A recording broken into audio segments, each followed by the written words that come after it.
Evening, everyone. Today is Wednesday, May 11th, 2022. This is a meeting of the Gloucester School Committee. We are meeting at Gloucester High School. Consistent with Chapter 20 of the Acts of 2021, this meeting will be conducted by remote participation. The public may not physically attend this meeting, but every effort will be made to allow the public to view and listen to the meeting in real time and participate when necessary. If you are calling in on a phone, you can press *9 to request to speak. If you're watching on a computer or device, there is a raise hand button that you can tap and press to request to speak. Please use either of these options during oral communications to be recognized to speak. I will call the meeting to order and remind everyone the mission for Gloucester Public Schools is for all students to be successful, engaged, lifelong learners. I ask you to join me in the solution.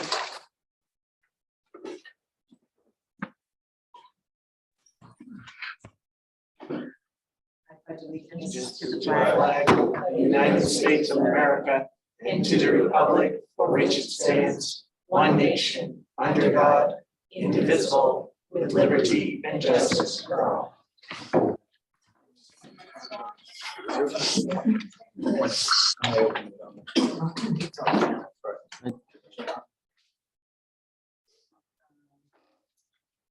Okay, so we now move on to oral communications, and the rules for oral communication are that the public shall have the opportunity at every regular school committee meeting to be heard under oral communications. Oral communications shall allow any resident who has a request or complaint of any nature relative to the school committee business to appear before the school committee, state their problem without debate, and the matter may be referred to the proper section. For items that are on the agenda, members of the public may address the committee with the permission of the chair. Persons speaking under oral communication shall be limited to 3 minutes each and shall submit a copy of their prepared communication to the recording secretary. The school committee chair shall not allow complaints as to individual performance or character. So are there any attendees that would like to speak under oral communication this evening?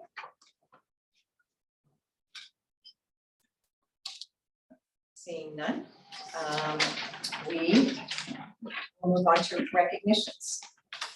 Does anybody have recognitions they'd like to make?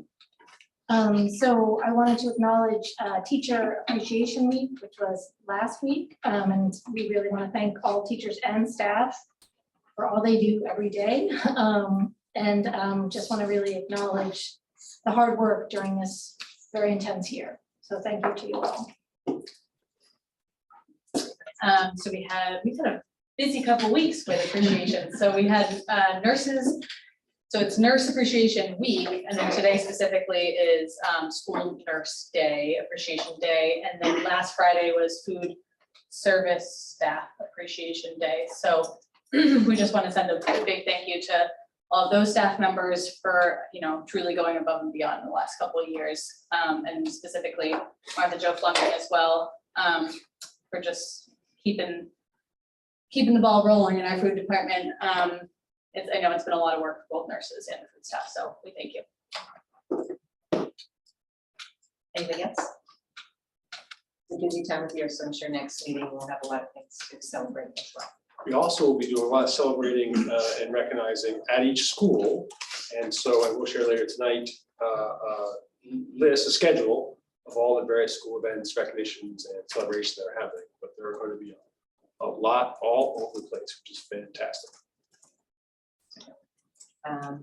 Okay, we have with us Jenna Smith, our Gloucester High School Student Advisory Council member, who has been really committed to doing this role and has been that kind of the primary person. So welcome, Jenna. We'd love to hear what you have to say.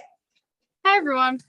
For the record, I just want to say I'm not driving. I'm actually outside the Newell Stadium right now because my track meet's going on.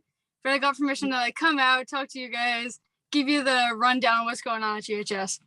So Teacher Appreciation Week, we just talked about it really quick. Last week during a Teacher Appreciation Week, the student council members gave out whoopie pies to a bunch of the teachers at GHS, which is really nice. A lot of them appreciated it, so that's great. Senior banquet was, I want to say 2 weeks ago. I can't be certain though. We had our scavenger hunt, which is an annual thing, and we started a new tradition, which was the centerpiece competition. So each table, their parents and them put together a centerpiece. Neville Clancy actually won that. And it was actually really cool because like, yeah, so him and Nick Poulin, like they won it. So they got a couple free prom tickets, and their centerpiece is a big lighthouse, and it lit up and it had flowers all around it, and it was beautiful. It was really cool. Second place went to Sophia Costa, and then there was a tie for third and fourth place, and that went to Jack Patton and Jenna Huffnagel. Senior Assassin started. Miss Clancy, I know you know all about that because round one, I got out her son. I actually have my water gun in with me in the car. I do not leave the house without this thing, I promise. And for anyone that doesn't know what Senior Assassin is, it's a game of battle royale with water guns. We literally just like, there's like certain restrictions, like you can't do it in school, you can't do it during school hours unless you're off school property, but everyone's assigned a target and you try and assassinate them with water guns, and it gets really competitive. And it was like $5 for each student to join. So really fun. We're on to round 2 right now. And the like participants have like dropped like halfway down. Like it was really intense. Senior Spirit Week, Do you know how many are left, Jenna? 34 at the beginning of the second round. I think that 3 people have gotten out, so that'd be like 31 now. But such an interesting game. So if you guys see like high school seniors carrying around water guns, don't be alarmed. They're not going after like random civilians, just their targets. Spirit Week starts on Friday the 20th. So this is like the lineup for Spirit Week. Friday the 20th is college or like future destination plans. So you wear like your college shirts, stuff like that. The following Monday is Senior Citizen Day. Tuesday is Toga Tuesday, or like roaming god and goddess. Wednesday is anything but a backpack. So instead of carrying like our books and pens and all that stuff in a backpack, people carry it in really weird things. So, like I've seen some videos, people carry canoes or like shopping carts. I'm really excited to see what people come up with.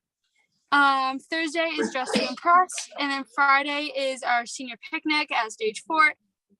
That's grade color day, so we're gonna have like our senior shirts on. There's gonna be music, food, the yearbooks are gonna get distributed, and there's gonna be a slip and slide, and it's gonna be such a fun. So also lawn signs with like congratulations senior like 2022. Those have been sold, and a huge shout out and thank you to all the parents that helped put that together. We really appreciate it. Promenade is June 3rd, same day as the prom, obviously, 5 p.m. in the field house. Everyone is welcome to come. Prom tickets, we were able, like the student council was able to lower the prices to $30 per ticket, which is huge because it's at the Black Swan in Georgetown. Like $30 for a ticket, really good deal.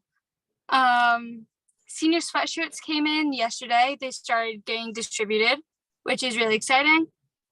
And the senior countdown is down to 12 days. Terrifying. Student council elections took place today for freshmen and sophomores. NHS officers elections also took place. I'm throwing a lot at you guys right now, and I'm talking kind of fast, so apologies for that. The class of 2023, the junior class, is having a fundraiser May 20th at Seaport Grill. It'll be from 4 p.m. to 10 p.m. Now from the health center, I told you guys, I have a lot today. So the free food locker is continuing to deliver food to GHS families. More students have been utilizing the free food locker by going in and getting snacks during the day or bringing food home to their families after school, which is great. In collaboration with the Youth and Peace Movement, Camilla Wilkin Bowens, who is a junior, she created a racial equity bulletin board that shares many contributions made by people of color. Eliana Faria, Faith Brown, and Grace Boucher, all seniors, they created a board on nourishment to help teach students how to keep a healthy body, how to like nourish themselves properly, which is really big because a lot of like students in our school either don't have the tools to nourish themselves properly or they just don't know how to. So it's really good to see people, especially like my age, like start to speak up about that. And what's really cool about the board that they created is Kyle Clifford, who's a senior, and Sophia Hogan Lopez, who I believe is a sophomore, they translated that like bulletin board into both Spanish and Portuguese. So not only did the English speaking students get access to the board and like the information on it, but also the other language speaking ones. In addition to the board being up, there's been announcements all around the school, like over the loudspeaker and stuff in all 3 languages. Cami Cooper, who is a senior, she has been working with Climate Action and Resilience Plan, like that project from Gloucester, and she's in the process of creating a new youth advisory council board on climate change and to get more info out about how climate change relates to everyone's health. And finally, they voted a new executive board. So this is my last meeting with you guys, which makes me really sad because I've loved doing this. I want to say thank you guys so much for giving me the opportunity to come and speak with you every other week or however often I came. I really enjoyed it. It actually made me so happy. I was telling my dad earlier today, like this was going to be the highlight of my day, my final school board meeting. So thank you guys so much. You made me feel so welcome. And yeah, that's it. Okay, does anybody have any questions? No? Jenna, we do really want to thank you. Your presence has been beyond enjoyable. It's, we learn about everything that's going on. You share the enthusiasm of so many accomplishments and so many of the groups of students and all the diverse activities that go on, you know, from sports to academics to charitable actions that, you know, we could not be more proud of Gloucester High School students for taking on and helping our community with. You're really a positive presence in the community. I think people know they can turn to Gloucester High School when they are in need, which has been great. And we just love your reports. We definitely know what it feels like a little bit to be in the high school, experiencing what you have. And it has been a terrific time to hear such upbeat reports, even though we know it's not necessarily the most typical of school times, but we're happy for you. Of course. Thank you guys so much. If you guys have any questions for the rest of the year, don't be afraid to email me. It's literally my name at gloucesterschools.com. So if you have any questions about anything, don't be afraid to reach out. We always ask where you are planning on attending college. I am attending University of New Hampshire next year, and I'm currently enrolled as a psychology major, but I'm thinking that I'm gonna switch over to social work just based off of like what I want to do in the future. But next year I will be a Wildcat. Congratulations. Thank you again. Well done. Thank you so much. you. Bye. Bye.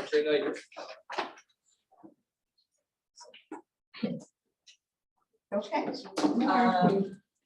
We now will move on to much less invigorating and exciting business, but important nonetheless.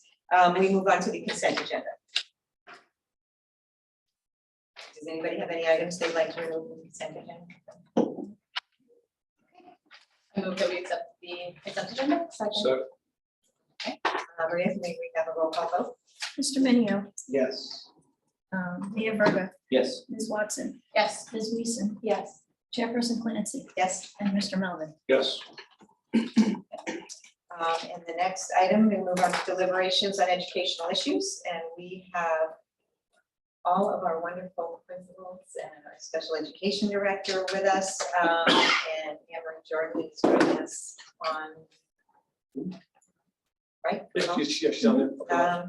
And so. Great, thank you, Kathy. So before we get into the school room plans, we'll start with Anne-Marie Jordan, the preschool. So over the next 2 meetings, we'll literally go up the grade span. So start with preschool this evening, and then our K-5 elementary principal here as well to get the K-5 school room plan. And then 2 weeks from now, we'll have O'Malley, Lynn Beatty here for O'Malley school room plan, and also after that same night, the GHS school room plan. I want to start first, before we get into that, with just a recognition of some great work that is all over the West Parish School. So of course, everything matters as we know. But what you see here are staff portraits. Our teacher, Paul Morgan, had students create portraits of every single staff member. I will show them a little bit. Talina, if you want to add anything, you're welcome to, because you know more, you live this every day, this incredible visual. You can see that they go all the way down the hallway on the first floor. Are they on the second floor as well? No, the entire cafeteria and the entire first floor. Literally, we got every member of the building. There were a couple of substitutes that said, we're here often enough, we need a portrait too, and she complied with absolutely everyone.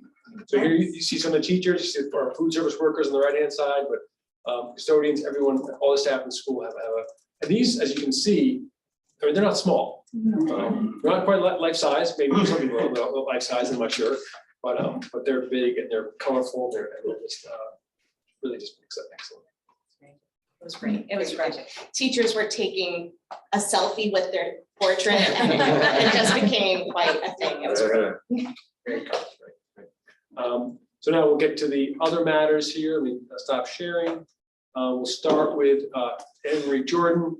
And my hope, and I think that is that you'll see that much of this will be familiar to the committee, whether it was our budget priorities presentations in January or updates that have happened along the way.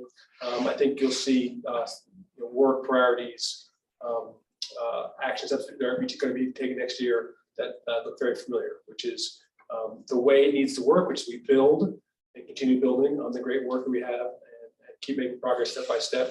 And so I think you'll see that in both presentations. So Anne Marie, take it away. Greg will show your slides and we're ready to go. Thank you. Thanks, Greg, for this. So this is our 2022-2023 school improvement plan. When I presented to you earlier, it was our inaugural school improvement plan for 2021-2022 for this current school year. As we go through the few slides that I have, and Ben said it very clearly, the strategic areas, which are 3, really are the same as they were this current year, because really what we need to do is keep building on the work that we've done this year. So Greg, if you could show the next slide.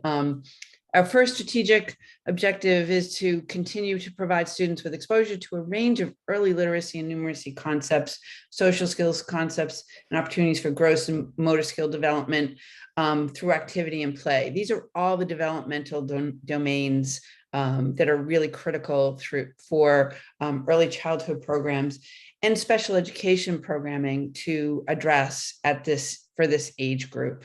And there are a few points that I really wanted to focus on. We've had a lot of conversation this year. I had a conversation earlier with the school committee this year regarding our options, classroom options. We have come to a place where we're going to increase the number of fuller day, and I call them fuller day because they're not full day necessarily, but fuller day options for Gloucester families, both for community peers who are developing typically, as well as special education students. As I think most of you know, we have 8 classrooms currently in the preschool program. 6 of those 8 classrooms will be with a fuller day option this coming school year. This was a lot of planning between program staff as well as Katie, Provost, and Ben to see what we could do. And I think we came up with a good plan that will allow us to provide programming and services which our children deserve.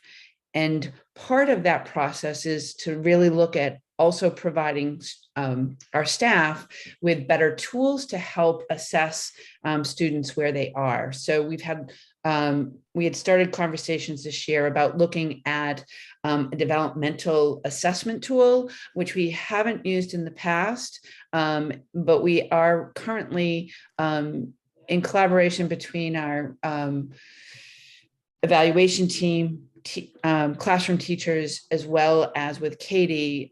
We made a determination to pilot a developmental tool called the Brigance, which is a diagnostic inventory of early development. It has both norm reference and criterion reference tools. And so we've purchased that tool, thanks to Katie, and teachers are now starting to, there's 1 or 2 teachers who are currently piloting it with current students that we have, and our intent is to expand that as well. We did give teachers a very brief training in the tool this year, and when we look at our next slide, we'll talk about some of the further supports we'll give to teachers to help them with that. And then also so that we can tailor some of our interventions so that we can, with our existing students, really, when we see concerns, implement an RTI, or response to intervention model, for those students that we currently have who are not making effective progress. Greg, the next slide. I did switch it. There's a little delay. That's okay. As long as they don't start reading the same slide. It's all set. I think we're seeing the proper Oh, slide. yep, I see it. Yep. So, so to build on what I just discussed, really providing staff with some that comprehensive professional development so that they can implement what we discussed in slide 2, which is in the strategic objective 1. So provide more training around with the Brigance, and also provide support. And that includes providing opportunities for modeling, for consultation, teachers consulting with each other, as well as our related service providers, and providing them with opportunity and time for collaborative problem solving as well.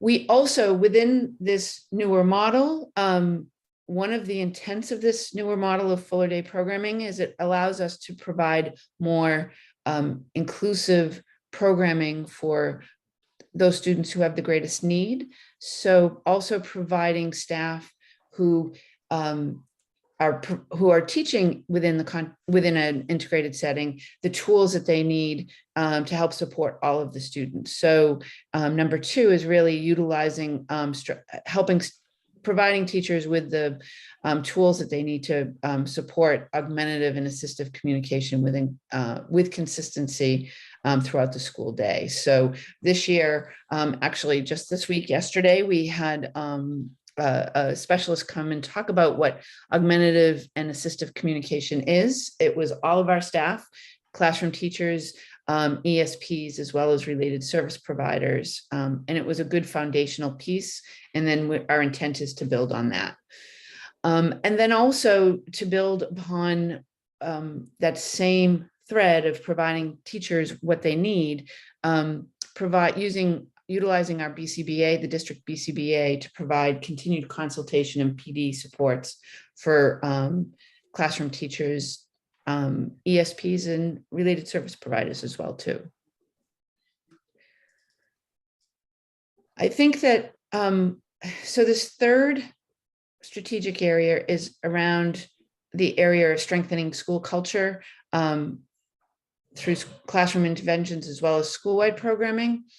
One of the, I don't want to say disappointments, but one of the expectations of this year was to do more around this, but with the pandemic, especially earlier in the year, and some of the restrictions that we had, we weren't able to do as much as we hoped we were going to be able to do. So I think that we have started this, and I believe that we can really expand on this next year, is to really provide more consultation time with the preschool adjustment counselors for teachers. And also providing with that, also providing the opportunity to increase intentional teaching of social skills and emotional competencies. In other meetings, you've heard of the district-wide initiatives through Amy Kam with our adjustment counselors and school psychologists. Our adjustment counselor is part of that process. And so I think that what she brings from that district collaboration, she also can help support our teachers in bringing that down to the classroom level as well too. And then also to reestablish and expand our preschool family dinners, which we had had previously pre-pandemic, which was a wonderful opportunity for our families to get together, number one, and get to know each other in a relaxed, casual manner, as well as to provide, learn about resources in the community, specifically resources that the Open Door provides.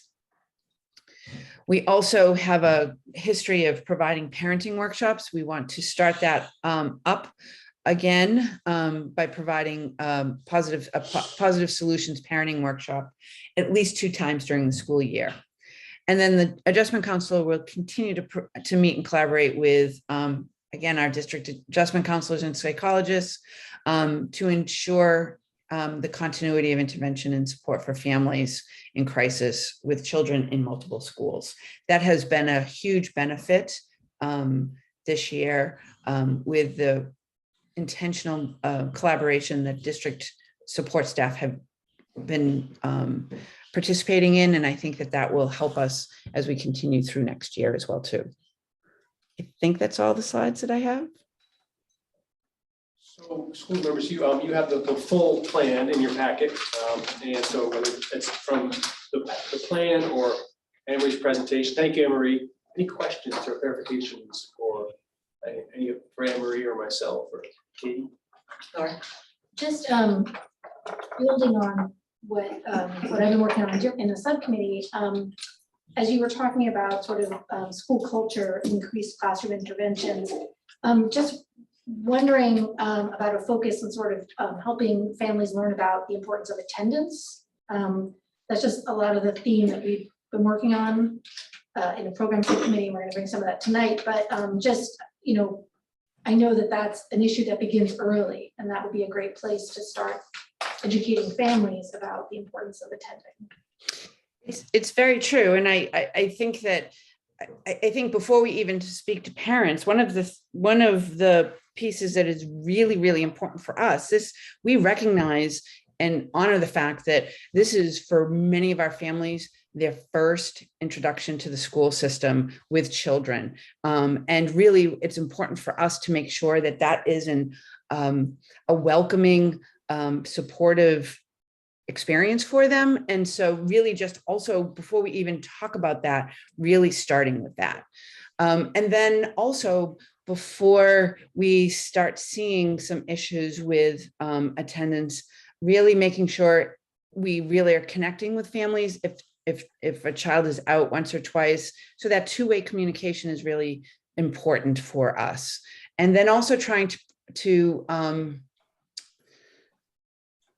really address those barriers that do impact attendance, whether it's families in need of additional support, interventions. I was just having a conversation today with our adjustment counselor about that, about really next year providing as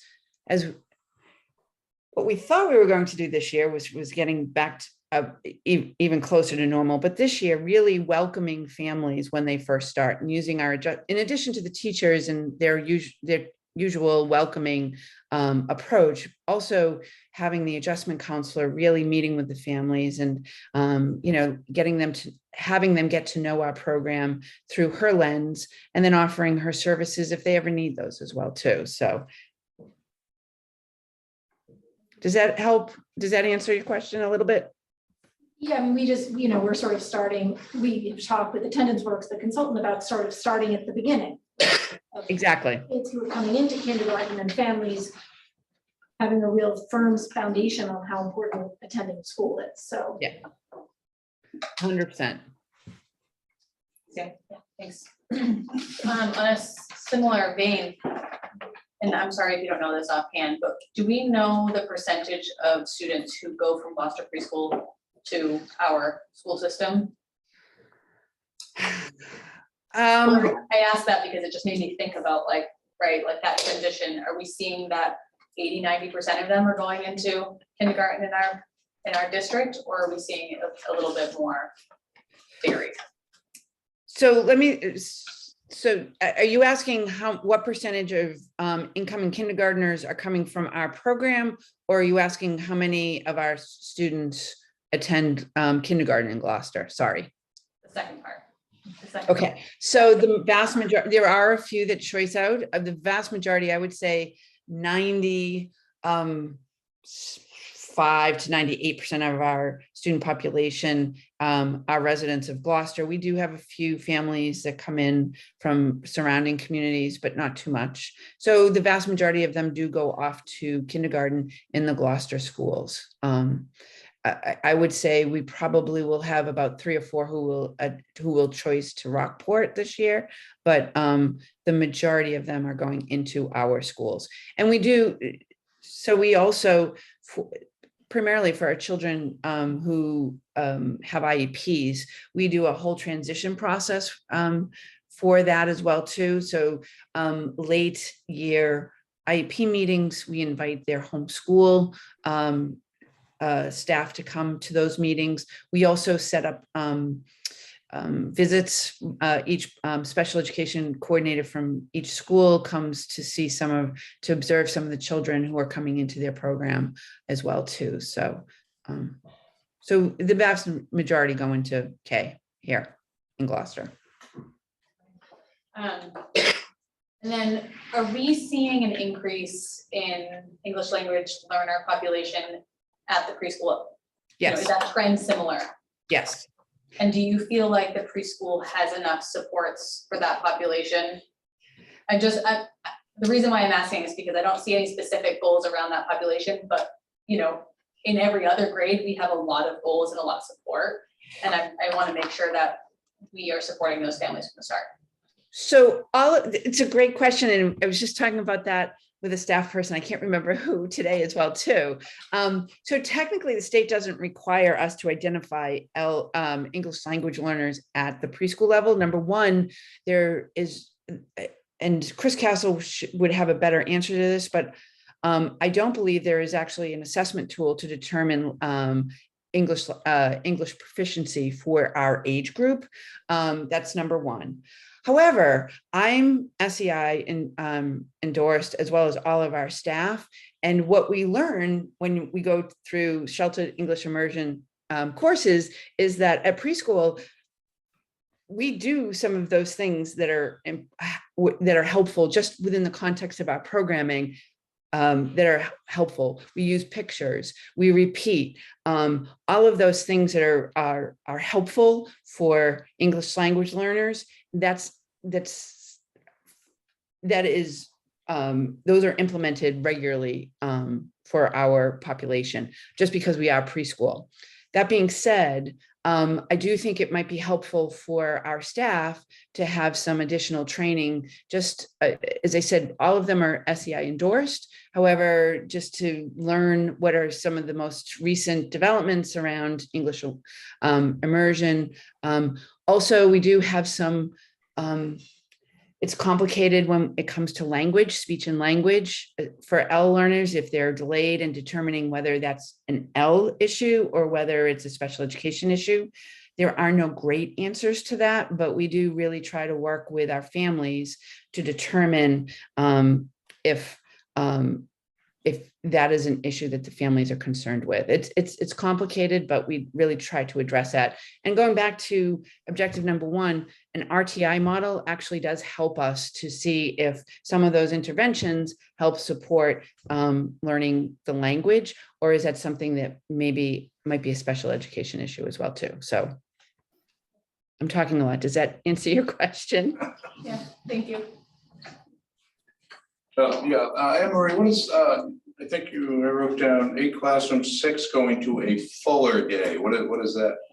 So, so when people say full day, we think about, if you think about a private preschool or early childhood center, a full day program could be 8 to 5, that we just don't have the ability to do that. We are also, because we're a special education program, have to provide the time for our staff to be able to accomplish the special education responsibilities that they have. We have This year alone, we had 139 referrals for evaluation. So that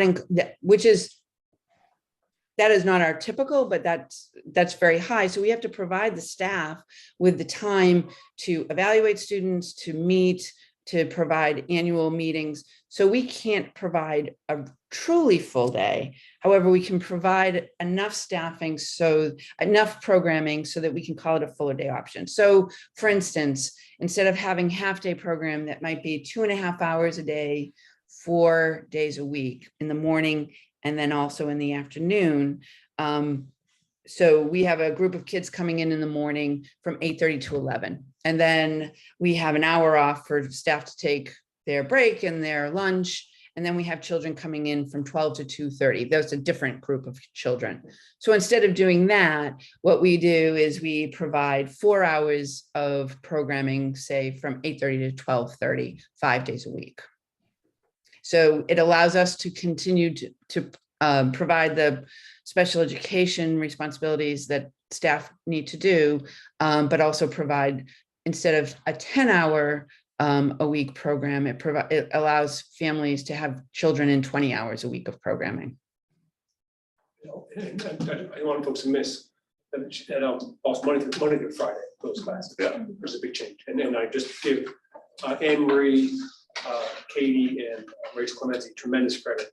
And also the staff. They've been working closely with the staff in terms of, and the staff has been, I don't want to speak for anyone, but they want to move in that direction as well. They see no value in it for the families and students, and also their instruction. And but it's a big shift, something that we mentioned to the school committee during our budget priorities presentation, that we're looking at that, and the team is really carrying it forward, which is just a great progress. Got to hand it to the team there. So it sounds like increasing the hours in the morning, it's a different subset of students than in the afternoon, so there's no option for parents to have their kids in the program longer in the afternoon. So because we will have, no, there's no option for keeping their children in longer. There are some other communities that have, and we're not there yet at all, but may have, it may not be as rigorous a program, but they may have, an extended day. So after 12:30, they may have staffing who may provide less structured type of programming for the afternoon. We are certainly not there yet. And I don't know what that would look like for us. I mean, it might be something we possibly talk about, but it wouldn't be related to the actual type of programming that we actually provide to children. Does that answer your question? Let me just add a little bit on Emory. So what you see in other districts is you'll have a the preschool school program like we offer. It might go for 4 hours, might go for 5 hours. Then after that is really after school, after hours. It's really more of a daycare program that is often typically not staffed by the teachers, by the preschool teachers, okay, but staffed by either paraprofessionals who are getting paid additional or other after school, daycare staff. So it's sort of those two things combined, those two staff, those two approaches, add up to maybe a 7-8 hour day type of thing. Okay. Not all, in fact, many school districts don't offer that. We're not there yet. But the movement that the team is moving towards 5 days a week, and instead of 2.5 hours a day, 4 hours a day, is significant. The other piece to remember, unlike private preschools, our teachers are also TTA teachers. So they also have the benefits and privileges and also work conditions that are defined in the collective bargaining agreement too. So that's when Anne Marie's talking about the responsibility of special education meetings, but also teacher planning, their preparation times, lunch break or lunch and also break. Whereas now they fit that in on Fridays when students aren't there, and that hour between the morning and afternoon session. Now they've got to fit it into every school day, those things. Okay. So that's part of the process of, and the challenge of just moving from what we have now to a whole new schedule. But it's a whole new schedule at O'Malley or a whole new schedule at preschool, it just takes there are a lot of moving parts basically.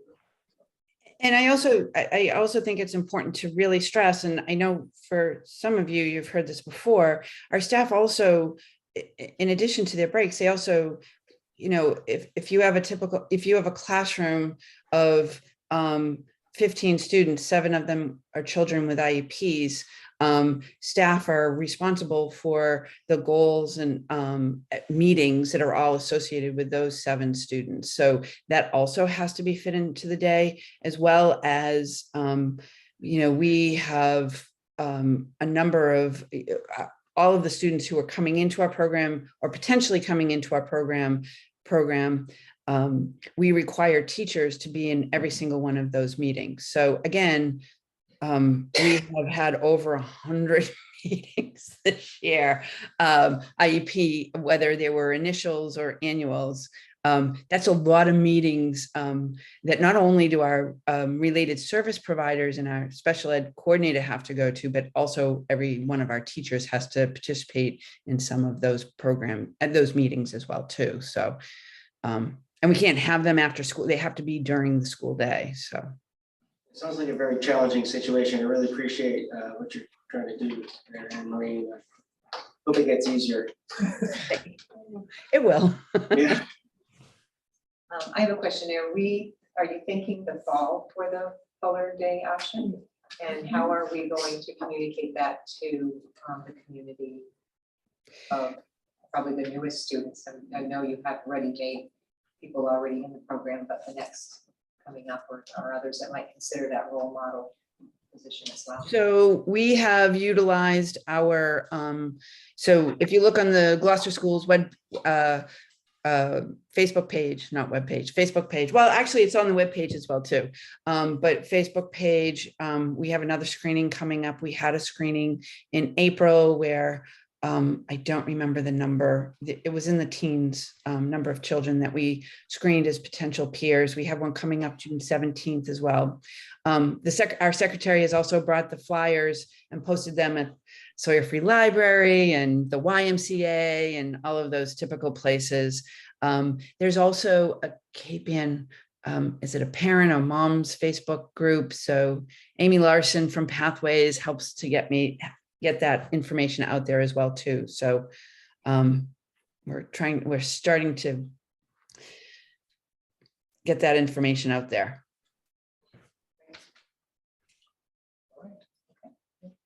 No more questions. Thank you, Anne Marie, very much. You're welcome. Thank you. Thank you. Thank you. All right, we'll age a little bit here and go up to the K-5 folks. That wasn't a comment on principal. Was not a comment, I just want to clarify that. But we have principals Joe Gigliotti, Dan Jewett, Amy Pascarello, Matt Fusco, and Tony Himmel here to help us understand, elaborate on the plans for next year.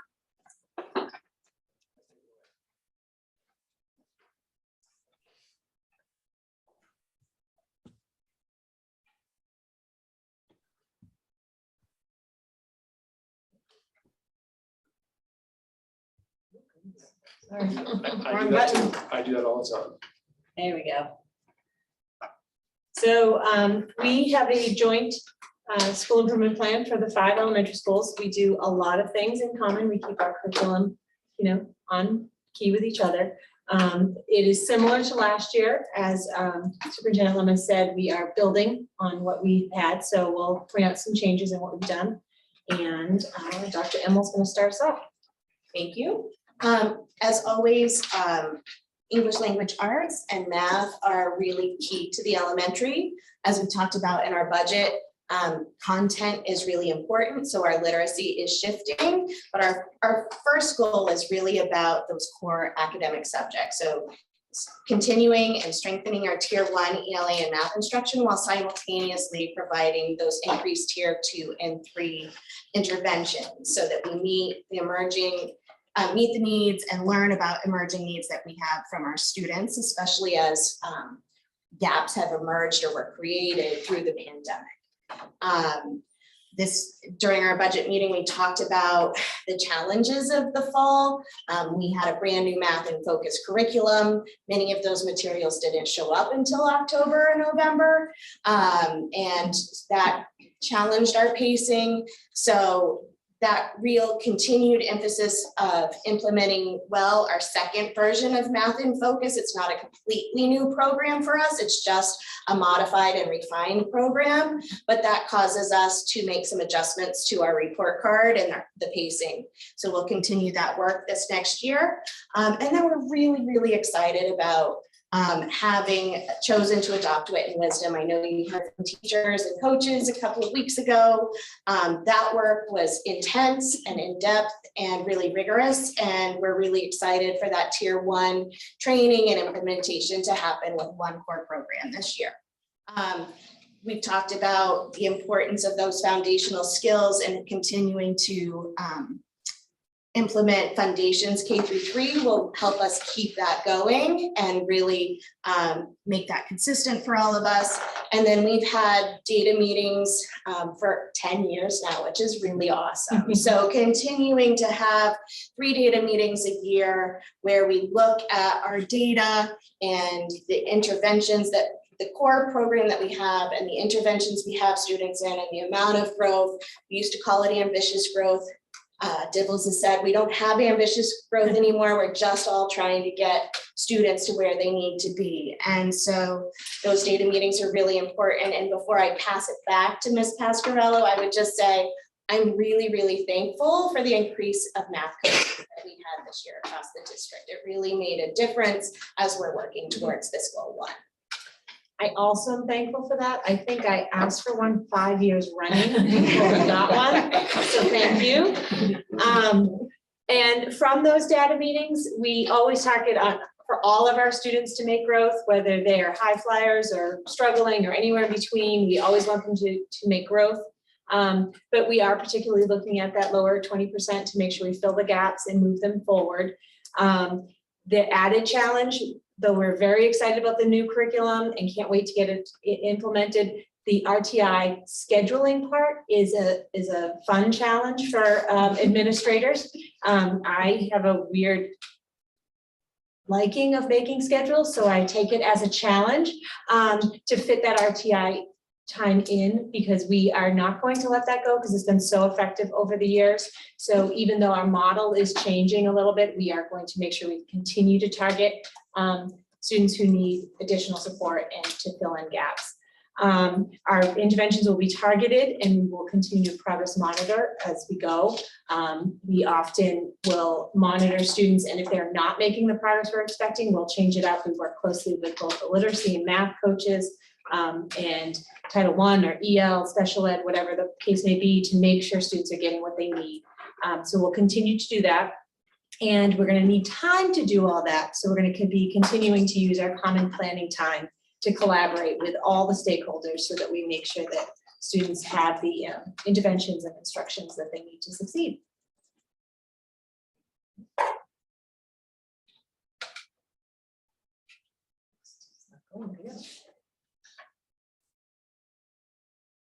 Oh, it's up.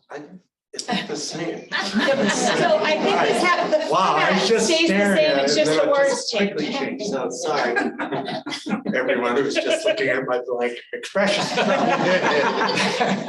So Ms. Gianotti and I are gonna take this one. And this is all about social and emotional needs of our students.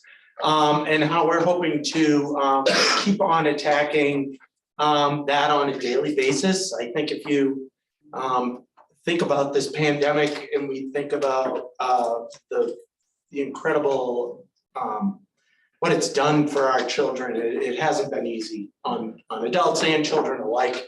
And we all see the need to increase our interventions moving forward. So we're talking about some school-wide things that we're going to do for all the students. And then we'll talk about some of the things that we're going to do for our most vulnerable students as well to help them. So we're going to prioritize our social skills groups. Just a quick story, my brother hasn't worked in an office since March of 2020, and he's scared to go back now. He hasn't been with people, so our kids, while they have been in school, it's been different, and you know, as surges have come and gone, and we've worn masks and we haven't worn masks, it's been changing rapidly. So we really want to keep trying to get kids together to work on their social skills together. So we're going to keep prioritizing that through either lunch bunches or in-class work, working with school psychologists and school adjustment counselors. And then within the classrooms, we're going to prioritize our cooperative learning, getting projects together, inquiry-based learning, those types of things where kids are working together. And that give and take of that type of work.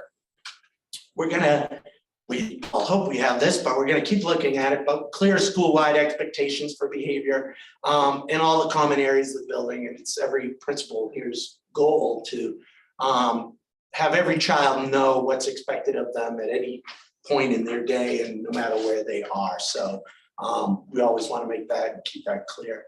And then we have been using second steps with our students, but it's we want to continue to develop a social emotional curriculum used throughout the classrooms beyond just second steps. And Ms. Giannone can kind of talk a little bit more about some of the curriculum we've been looking at. Sure. So as Mr. Fusco said, Second Steps has been with us for quite some time now. To be honest, probably 20 some odd years ago when I was a fifth grade teacher, I was using Second Steps. And we know that students' needs have changed very much so, especially post-COVID and being out of school. So we have been piloting at some of our elementary schools, the Trails program with some success. And I believe that we are going to continue to look at that and possibly expand it into some of our other schools for next year. We're also always looking for ways to supplement any kind of curriculum. So when we're able to, we've been very creative about finding ways to have school-wide assemblies or grade level assemblies as appropriate for gathering to kind of build those skills within our students. Besides just the actual curriculum in the classroom, there's been learning opportunities at different grade levels where our counselors have pushed in and worked with the grade levels to support, especially as things have come up that are unique to this post-COVID world that we're in. We have identified developmentally appropriate programming for substance abuse prevention. Unfortunately, we've had to grapple with that even at the elementary school level this year and last year, especially. So we're finding ways to deal with that. We are very thankful that Amy Cam's new position has allowed her to be a resource at the elementary level, which is new for us this year. And she has been working very closely with our crisis teams to even identify how to look at statements students make or actions and decide where they sort of fall on the continuum of crisis and what the appropriate responses are. And the next step to that will be then to look at what kind of programming we can put in proactively to teach our students about, you know, what's happening in the world and how they can navigate that as they become more socially adult than we would like at the elementary school level sometimes. And along with that, improving the digital citizenship. So that too has brought on a whole new meaning. We are working on Chromebooks more than ever, and students are far more savvy than many of our staff at navigating different screens and finding all kinds of ways to access information that's not necessarily school appropriate or age appropriate. So we want to make sure that we're working with them, not only just finding ways to pocket and keep them safe, but making them be responsible when they're using these type of machines in the classroom. We're contending with smartwatches and phones and all kinds of things that are now a part of everyday life for students as young as kindergarten. So we want to make sure that they're using those tools responsibly, and when they're not, using good learning opportunities to teach what can we do and how do we respond when we see things in our social media and what's appropriate and what's not. Yes, any question? So for a long time, or for at least my child's experience through middle school, they were not allowed to have phones with them. They could be in their backpack, they could be in their locker. Same That's with the them. same rule. It is the same. The You're just saying smartwatches that. get complicated, right? Because they're on your wrist. Okay. So that can get a little bit tricky because things pop up even that the student might not be initiating. So there's that piece to it. And then we've had to contend with, you know, TikTok and all of the things that happen after hours, the Snapchat, the social media sites, and how that bubbles into school. So even if it's not literally happening in our building and on our grounds, it very much is the topic of conversation and controversy and arguments within school. So how do we help teach them to be more responsible in and out of school with it so that it's not, you know, getting away from what they need to be doing in school and learning and focusing. And also, how do we teach and tell parents and families about what's appropriate? Just one example that Brady uses as used really frequently is, for in elementary school, like by law and by those terms of agreement for all the sites you just mentioned, nobody under 13 should be a member of them. You know, and most parents don't know that actually.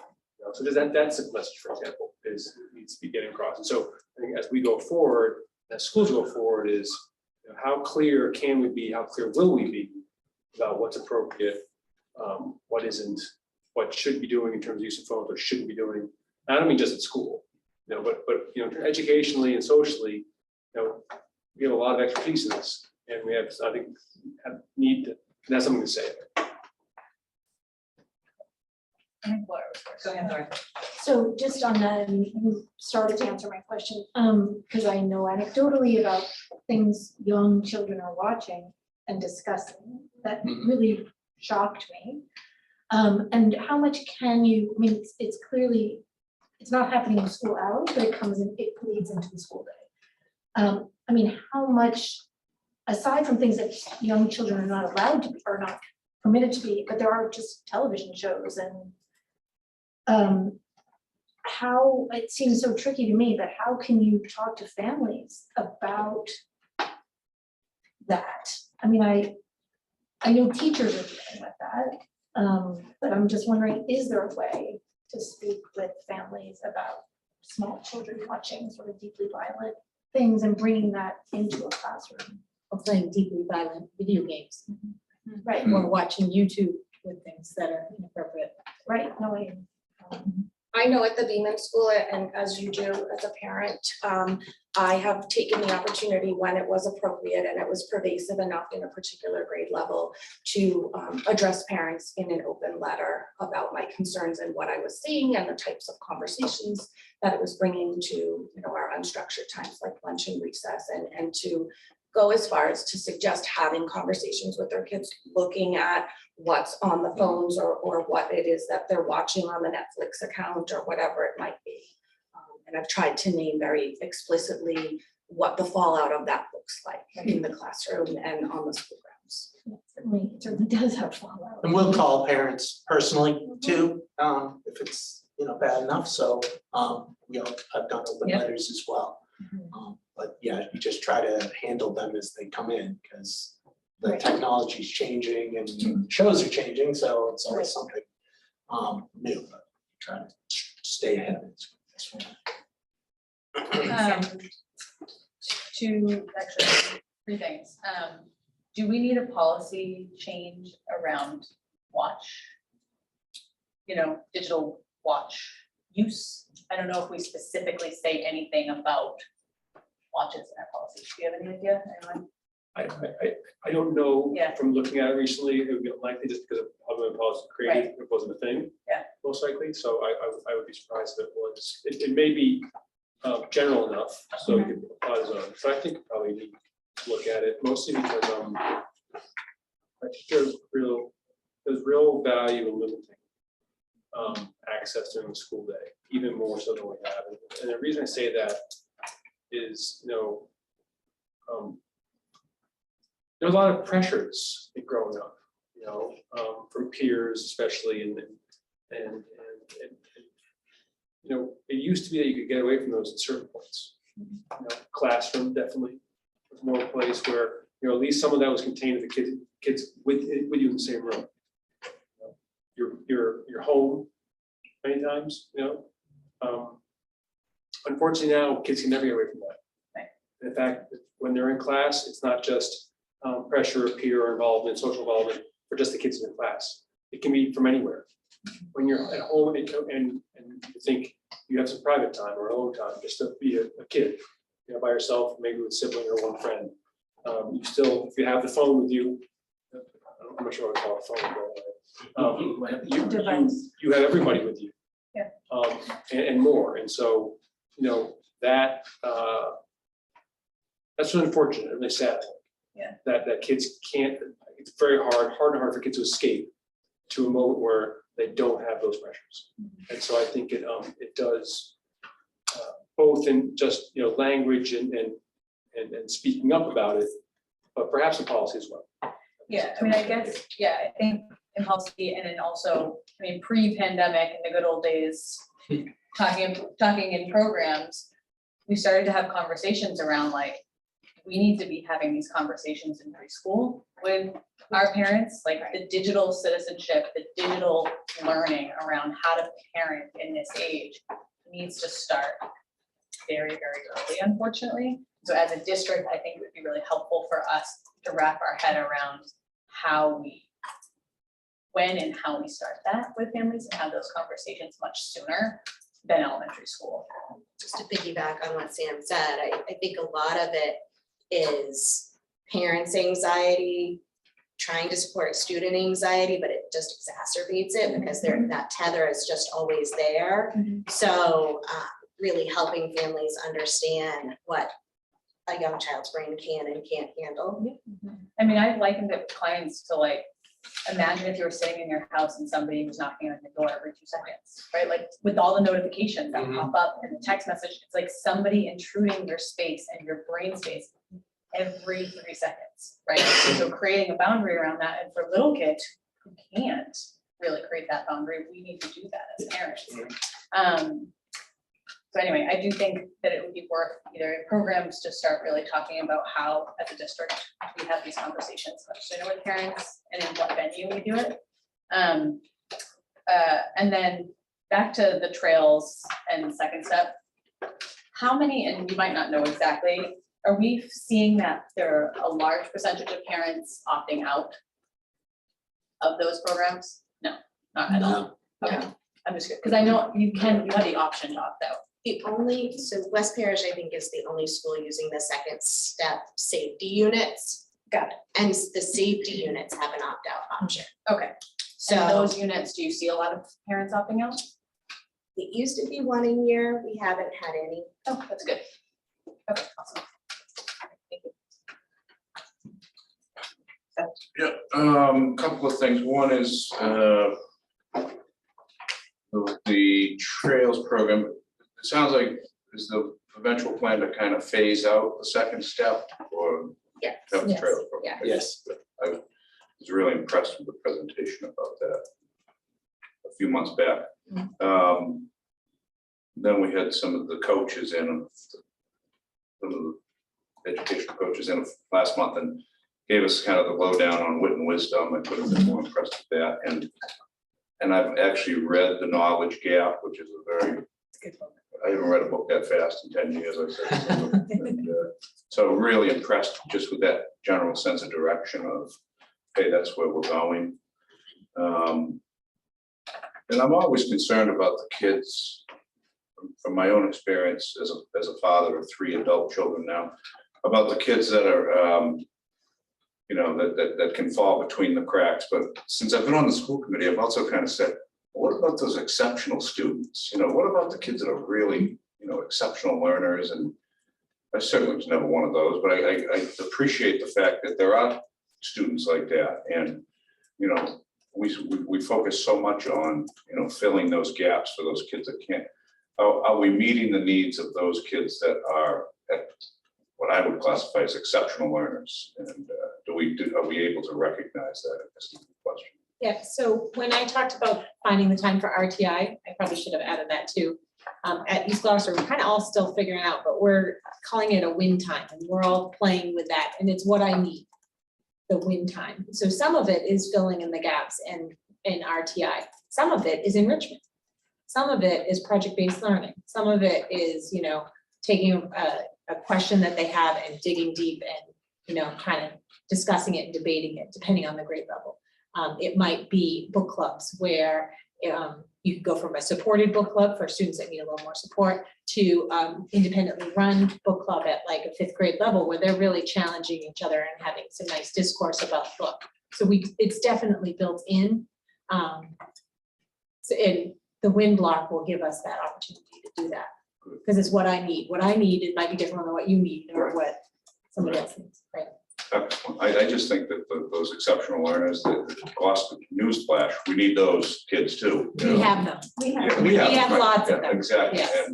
but we need them long term. Yes. And those are the ones that would end up being a benefit to those kids that, help. And those that's kids when we along. look at growth, we're looking at every student growing.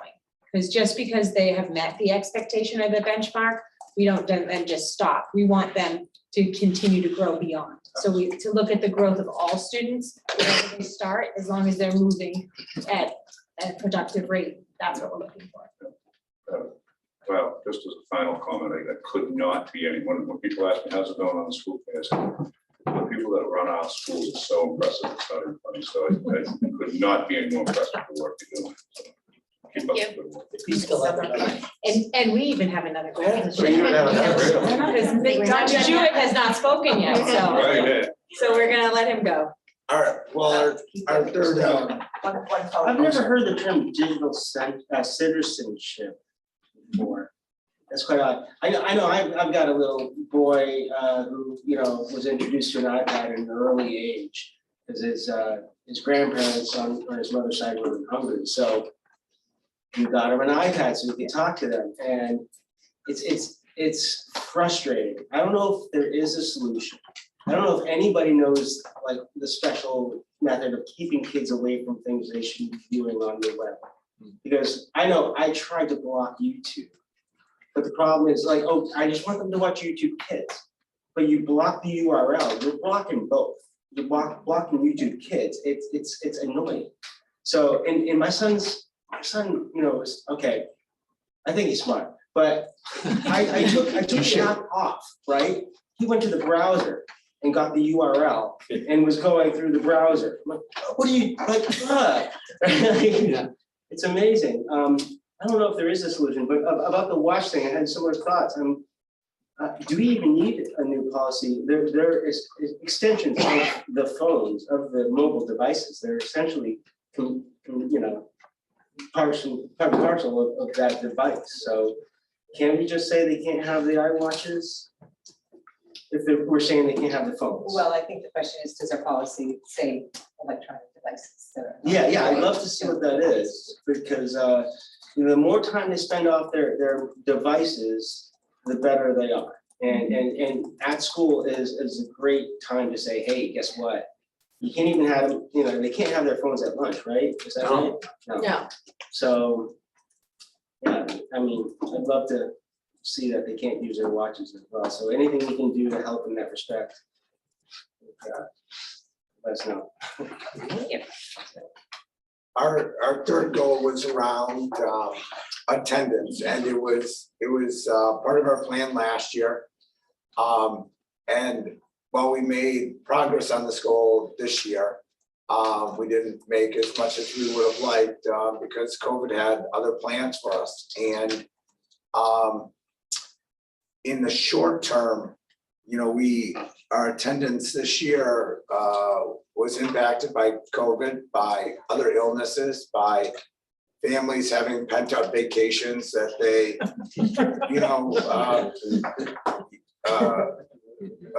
unapologetically went on after 2 years of being at home. Nonetheless, we've made some real progress, which is we've been working with attendance work. I know that a district policy is coming before you. And so a lot of that background work, that really foundational work has been done this year in terms of building our attendance teams, in terms both on the building level and the district level. Really taking a long look with attendance works at what we could be doing better. And I think that policy is the starting point. And we're now kind of in a pivotal stage as we hopefully emerge from this pandemic, that we take that policy from something that was punitive to something that really is meant to engage families and at first try and establish, and return to our norm, our attendance norms.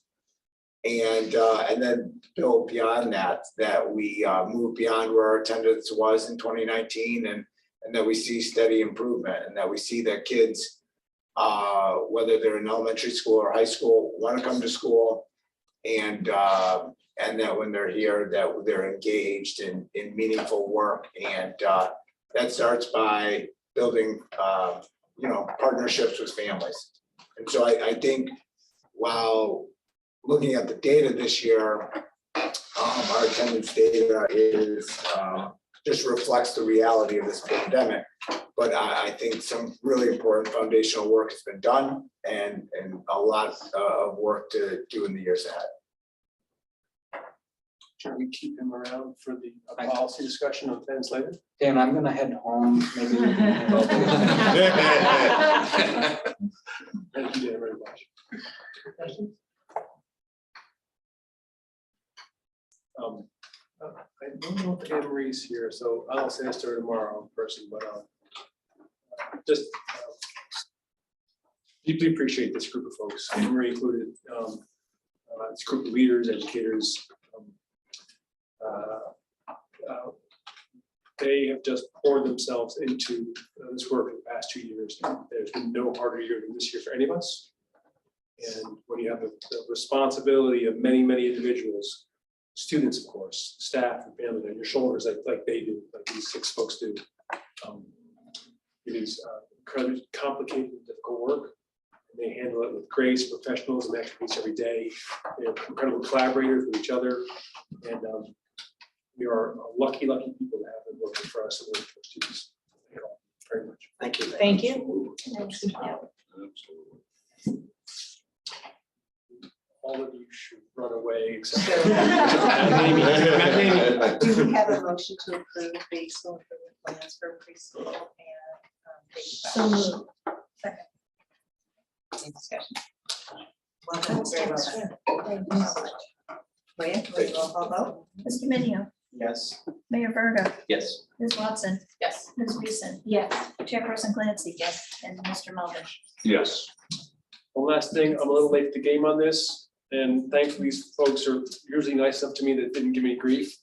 But May 1st was school principals appreciation. Oh, was it really? Did it? Missed It was it. a Sunday. Oh, there's so many. It was a Sunday. It's a Sunday. That was, yeah. Not really. It was on a Sunday. Next year. Anyway, so it won't be missed ever again. and No, I next year apologize. we're gonna have a Blow it out calendar next of year. every single appreciation. We tried to get every one. Yes, we did. We tried so Progress, hard. we make a lot of progress, Sorry about that. So sorry.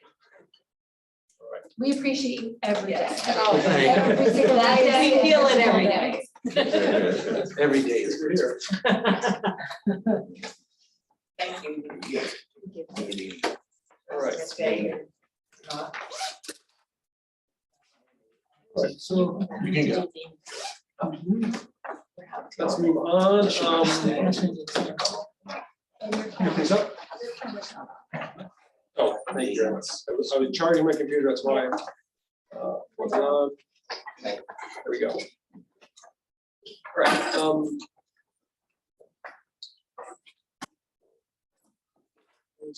I will share my screen. List of events. One step at a time here. I scrolled through it earlier. It's a lot. All right.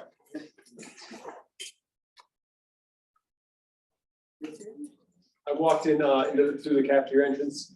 Not a public entrance, but because I have a card, I can get in there. And as I walked in, many of them are right there, obviously, in that end of the building. And it's just like, wow, great. Many of like.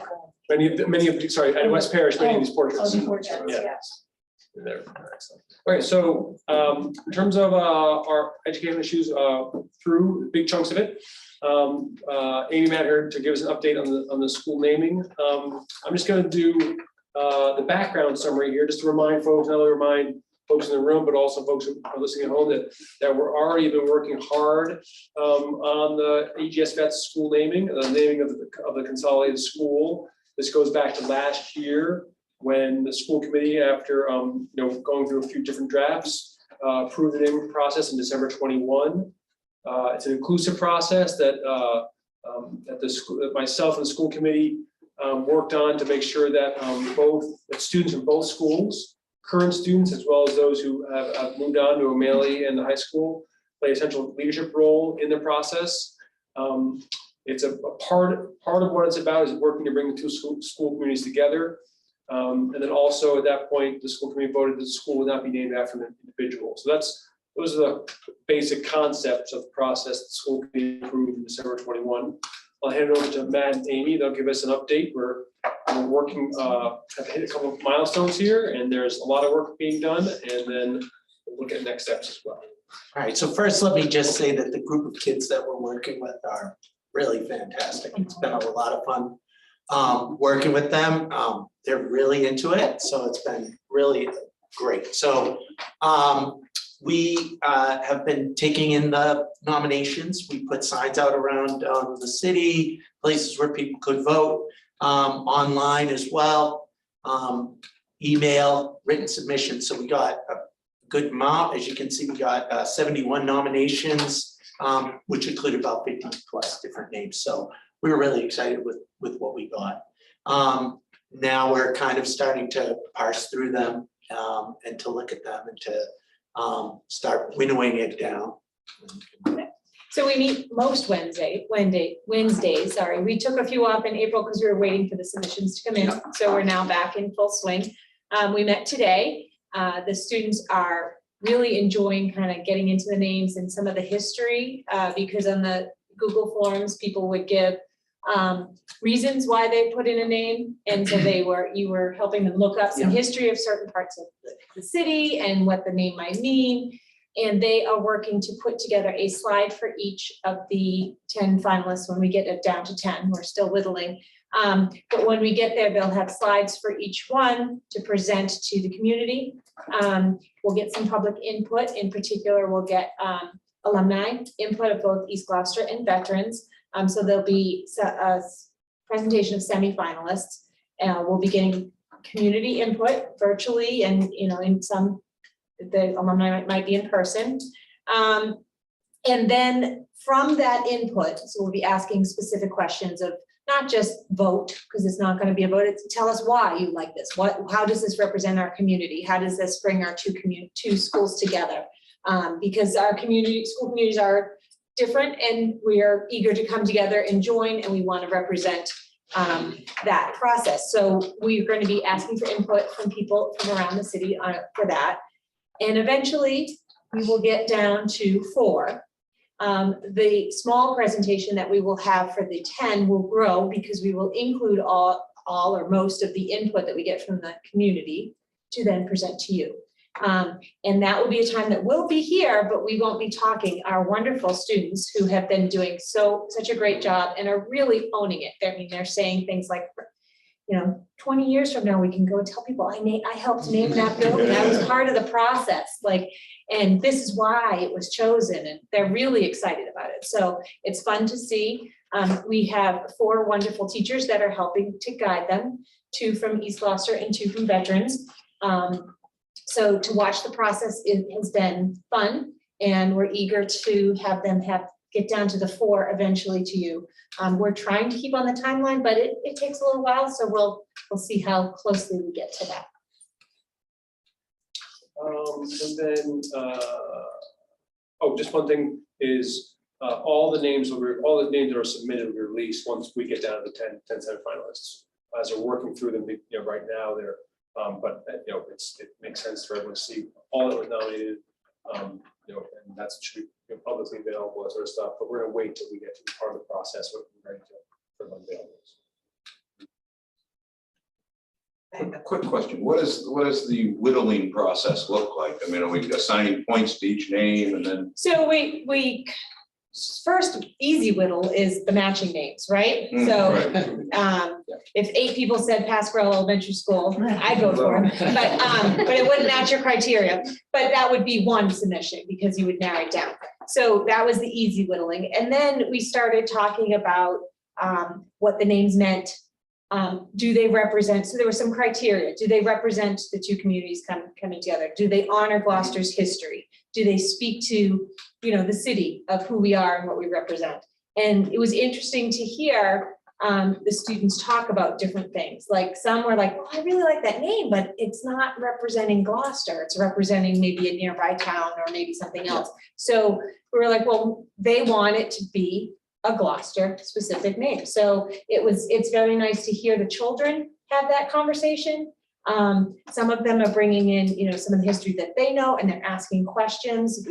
Like I said earlier today, we're not going to give up any names, any nominations today, but you were helping a student research the history of one particular name because the person who submitted it gave some, but first of all, we want to verify, but we also want to dig a little deeper. So they're having a great time doing that. And there was kind of we went around how many in this committee are feeling this one should move forward. So there was a point system done that way.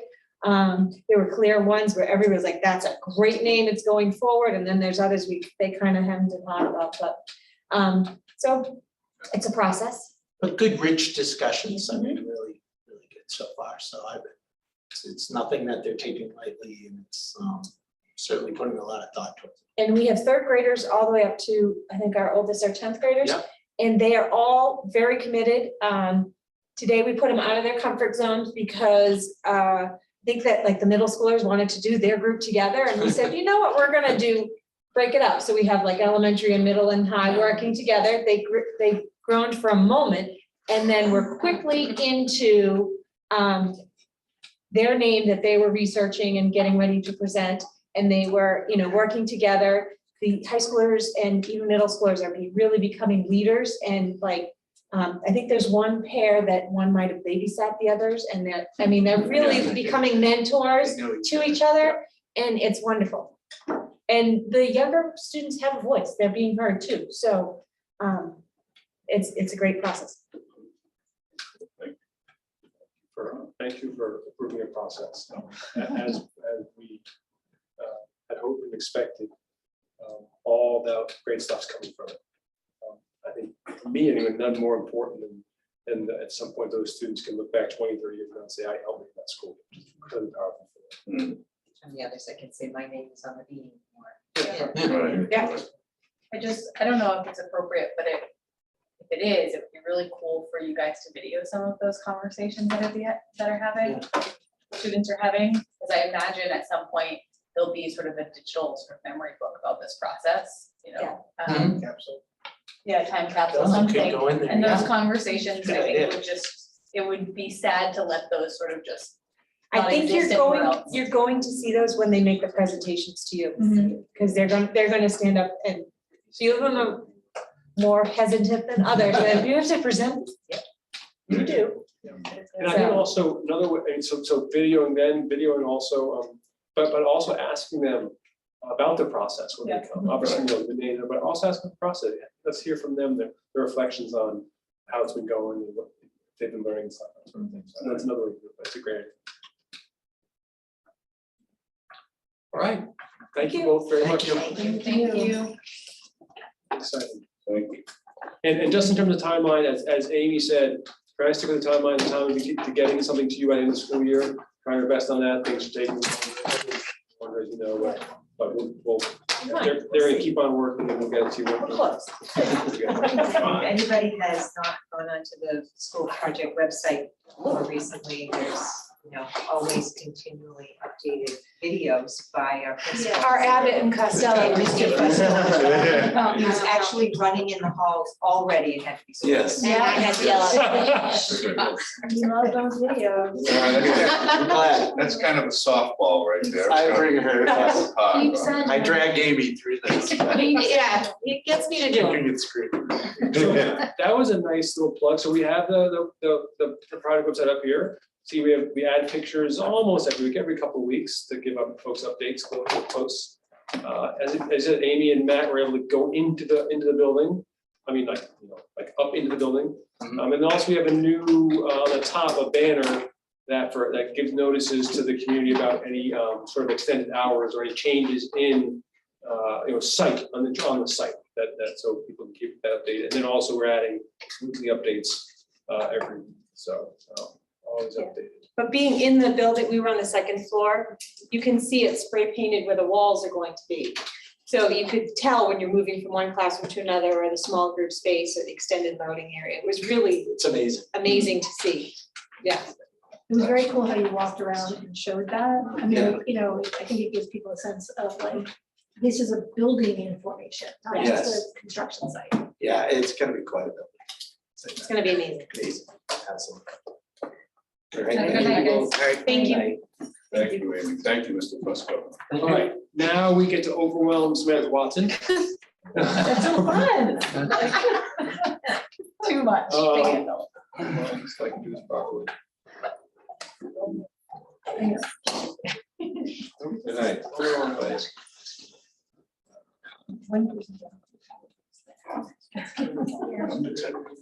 You do it.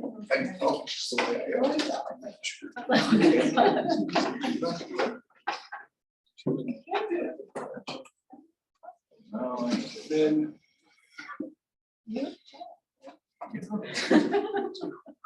Okay, I won't go through all these because you have them, but I'll just put them up there so folks who are watching from home or wherever they might be can just see some of these, how they feel. So we're obviously already doing this, as Jenna said earlier, the senior banquet happened on April 28th, May 11th.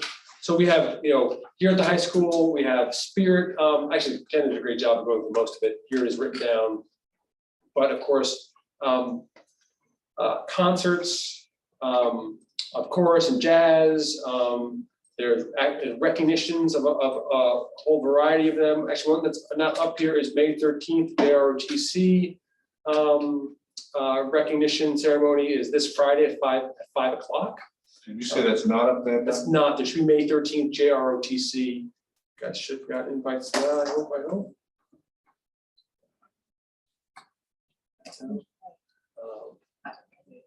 You did, right. Sorry about that. Maybe it's like, no.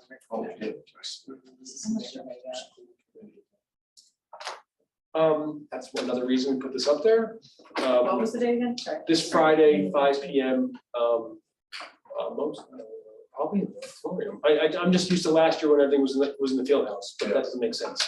So it's probably not auditorium, one of the two places. And then also, obviously, moving towards all the various things around recognizing and celebrating seniors and moving towards graduation. So you can see them all there and where they are and that sort of thing. Show up to some, don't show up to others.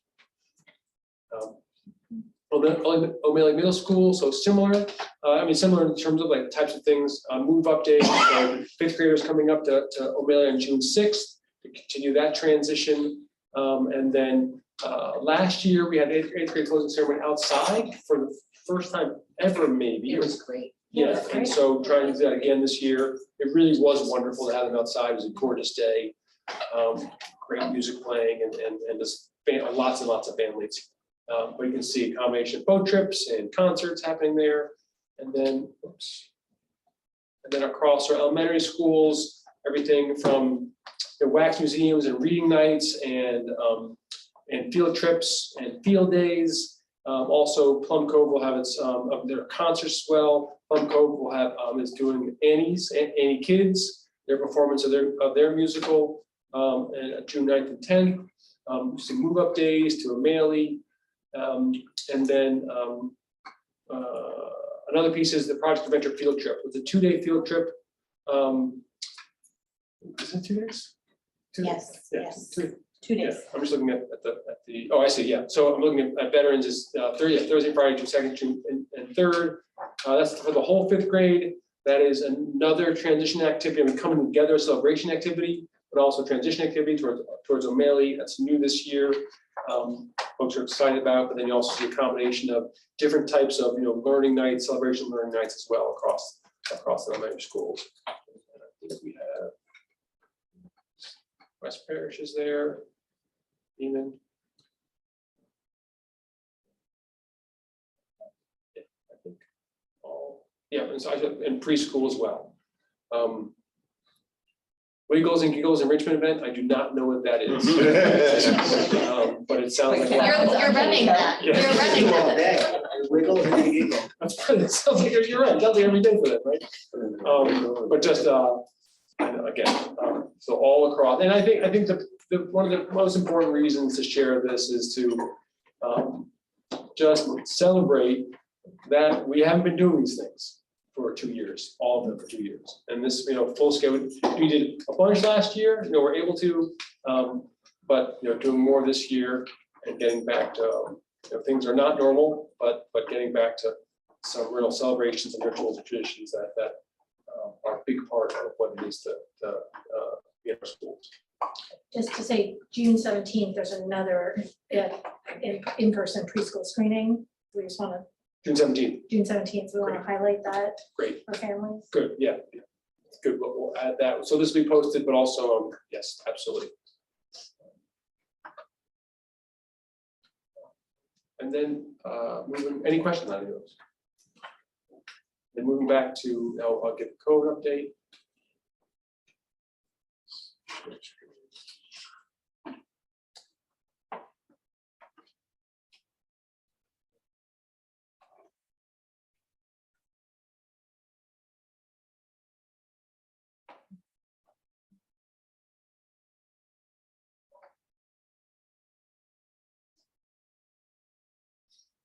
Okay, that code update. So here we go. This is the wastewater testing results. You can see it's been going up and down. A little bit of, I'm being optimistic here, a little bit of flattening there from 2 weeks ago. Meaning it's not going up as significant as high a rate as it did the week before 2 weeks ago. But we don't know where that's headed. It is impacting our schools. So we have 74 cases right now across our schools, as you can see, highly concentrated in 2 schools and then spread across the others, meaning that's O'Malley and Gloucester High. I'll go into some more detail about O'Malley, what's been happening at O'Malley last week, really. That's just the pattern there. But you can see that's more cases than we would have expected and really want right now, right? This is sort of the recent testing results. You can see this past week, 894 pool test participants. That includes, we added a day of pool testing at O'Malley. That was last week we added. So that includes, must include the Fridays. Last week we pool tested at O'Malley on Monday, Friday, and then Tuesday this week. Okay. At the same time, we've been doing sending a lot of at-home tests. You can see the positives reported. The positives on the pool test, still waiting for the results of the tests that were done on Tuesday in schools to do reflex testing. So that'll happen some more tomorrow. So we'll make it some more positives tomorrow from that. Here's O'Malley. And I've kept the school committee and we've kept families in the loop all the way through communications almost every school day, just about until probably through Monday. And maybe yesterday as well. I can't remember what's there right now. But as you can see, it's getting better. Obviously, a real clear curve here. And at 28 now, that's not fabulous. But we hope that this continues. What we did see was last week in 2 different houses, Beauport and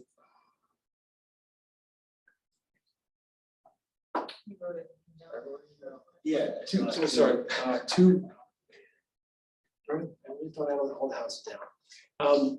2 houses were higher last week at toward the middle and end of the week, and that's when we reach out to those families directly and offered directly to them, saying this is happening in your house. If you want to get testing of your child in school or at home, please let us know if you are already registered. And then at the beginning of this week, Light and Phoenix, those 2 houses, they're 2 B houses, okay? They went, one was 6, one was 7. Thank you. Beauport and Boat were higher last week. That's a ocean. So Beauport and Boat have gone down, and Light and Phoenix have gone up. And we reach out to Light and Phoenix like those families that we did at Beauport and Boat last week. Okay, so there's a lot of testing there. There's a lot of attention on it. One thing to report that I've already reported to you, but the community is that we checked with the state epidemiologist from the State Department of Public Health and the Department of Education's the top person on handling COVID, and also Max Schenk, the Boston Department of Health Director. All of them said in separate conversations with Jeff Parco and myself that we were doing everything we could do, that they were impressed by it. I think epidemiologist even mentioned one thing that she wouldn't have thought of that we were doing, that is, but really leaving no stone unturned. And then also Max Schenk asked about communication. So obviously we share with him what we're doing. So, we're being vigilant, we're being communicative, and we're also looking for patterns and responding. Questions about how it's going? This isn't only about it. Yeah, sure, yeah. So 2 things. First, when you had the wastewater wrap up, that's from last week. That's not from this week, right? We haven't gotten the wastewater. When I say last, I'm sorry, the most recent one, which is The from most Friday. recent one, right, was from last week. Right. When I know that there's no longer contact tracing. Yes. So I know anecdotally that those cases in O'Malley have siblings at all levels. Yeah. Or at least some of them do. So do we have any sense of in-school transmission? Is where, our kids, is it spreading in the school, or do we have any sense of that? We don't really know anything. Because we're not anything I said would be speculation on my part, honestly. Mhm. Yeah, so I really don't want to. I don't want to speculate. But we don't. Without contact tracing, it's hard to know. Other than speculation. Fair enough. Anecdotally, which is not data, but I'm hearing about a lot of cases in the schools or a lot of families impacted by this. So just sort of, that the numbers reflect that, right? Our numbers are pretty high. So just sort of, just the obvious question. No, they're high. I mean, I don't want to, and I'm glad to see that, here, they're not high across all schools. I mean, veterans at 0, Now, of course, and then this is a combination of people getting PCR tests or pool tests for PCR tests and a combination of rapid tests that are happening at home, or at school for kids who may be symptomatic. But I think the other thing that's of note, I don't know if it's good, bad, or indifferent, but are we starting to live with it? And I'm not sure that's good or bad. I don't know. But I think that, because I guess the reason I say that is level of anxiety isn't there. Again, for better or worse, I don't know. But it's different. People are responding differently there. They're being responsive. They're getting tests or stuff, but we're sort of playing along. I'm not saying that we don't still have the gamut of anxiety and fear. Okay, I'm sure you have everyone at every step, right? Not like everything's all calm. Okay, but we definitely see people playing through. Now, really important, like we've been doing, being vigilant. Okay, and as we suggested, there's a couple of emails. We encourage people to wear masks. Okay, haven't gone beyond that yet. When we were talking to the 3 experts we were talking about, they were saying, you get up to, moving it on 10%. We do, of all who are building 70, that's 735 people in the building. You start getting close to that, you really, says something to do here. We got into this 50 threshold close to 50, that this is a couple added on. I think I gave you numbers of 47 when I reported to last, whatever the sixth was. You know, and now we're coming down again, you know. Again and again, we've seen we're at a place where we got to watch it closely, and so many different times it's come down. So we're, you know, fingers crossed that's happening. And are we sort of reminding everyone, especially as the weather improves, to, you know, we can be opening windows, we can open windows more on the bus, like, you know, we do have other ways to. Yeah, so what I think we should, that's helpful is certainly I'll talk to transportation about that.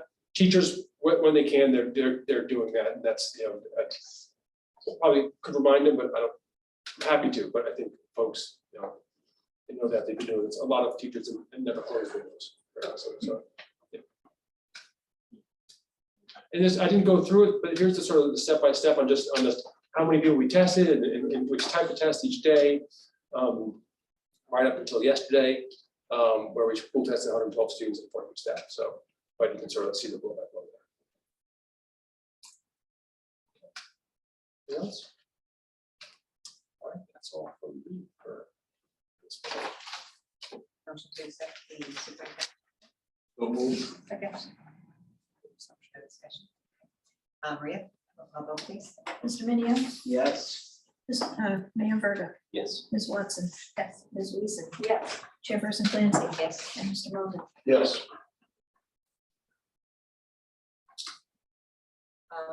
We will move on to subcommittee reports, and the first subcommittee report is program subcommittee meeting of April 28th and May 9th, 2022, with Chairperson Laura Pisa. Yes, so this may be sort of long. So I will start with our meeting of April 28th. So two important things, one which requires first reading. So the state has changed their policy around CBTE admissions for vocational technical education. And James and his team have, as always, thoughtfully written a new policy to cover admission to CBTE programs. Basically, that program has now turned into a lottery system. Meaning you want to join a program, if there is, you know, are more people interested in the program than spaces, you would be entering a lottery. The one caveat to that is that you must be passing English and math to be in that lottery, to be considered. It's really about removing selective criteria that can inadvertently, you know, eliminate certain people from having possibilities or certain opportunities in CBTE, which we all know is super, super important. So that's sort of the basics of it. I could talk more. The program is in, I mean, the policy is in our packet. But I don't know if anyone has any questions or. I can also help answer questions as well. And then Principal Cook wasn't here, going to be able to be here tonight, but he will be here when you guys do the second reading. So you know, also answer questions. Just one thing I want to say is it really felt to me from Principal Cook, like this is, again, so many of the things we do, and this is also coming from DESE, it's about equity. It's really about allowing everyone equal opportunity to be in these programs, which have such huge benefits. Maybe a comment for the folks watching at home is we do take out of district students. So, but like the policy is first option goes to the locals. But you know, we do have 4 programs here. That's now and hopefully more in the near future. But if there are anybody who has connections, Beverly, Essex, anywhere else, who might be interested in coming here, if they don't want to head up to Middleton, check us out. And for most of our programs, Principal Cook said this is not an issue. The main program he mentioned as being most subscribed is auto, and then carpentry. So for the most part, you know, it may not be necessary to have a lottery, but this is the protocol if it is necessary. How, for the ones that are possibly a little oversubscribed, how did they determine who got in, who did in previous years, when it wasn't a lottery, you know? Well, my understanding from James, there was criteria, and there were other things involved. discipline, attendance, those things were all part of your eligibility for these programs. And Ben can say more, but it was a more selective, I think guidance counselors would write recommendations. It was more subjective. And also, just to give a little more context, which is, this was really, the Department of Education really started addressing this because there were some significant issues at regional book techs. Okay, they have a much more, I mean, it's all selection there. I mean, it's all admission, I mean, all applying, that sort of thing. And so, but, and at the same time, so that's the original intent of the policies, to really address those schools, okay? At the same time, wanted to make sure that everyone's operating from a place of trying to make sure access of opportunity is equitable. So but that's where it came from, because they saw some real challenges across the regional techs, which have, of course, many more kids applying and sort of thing. So that's important for us to do as well. I have a question on the language where it says a resident of Gloucester Public Schools. Yes. Yes, so Is that their language? no, that is our, that is a copy and paste mistake, which Laura also brought to our attention, and I checked with James, and so we'll have that cleared up. It should say, when they talk about residents and non-residents, that's Gloucester. Right. So we'll clean that up for the next meeting. Okay. Thank you, yeah. In fact, James has already made the edits. That was this afternoon.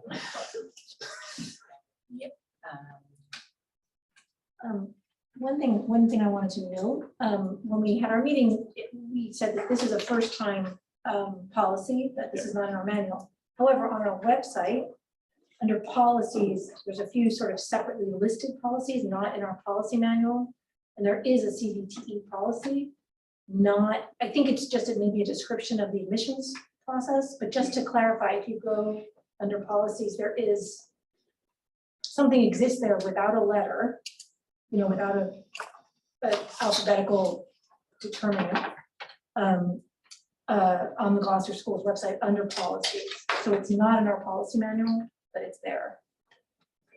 You're saying it's not in the index, but it is in the policy. No, I'm saying there's a listing on the website of other policies.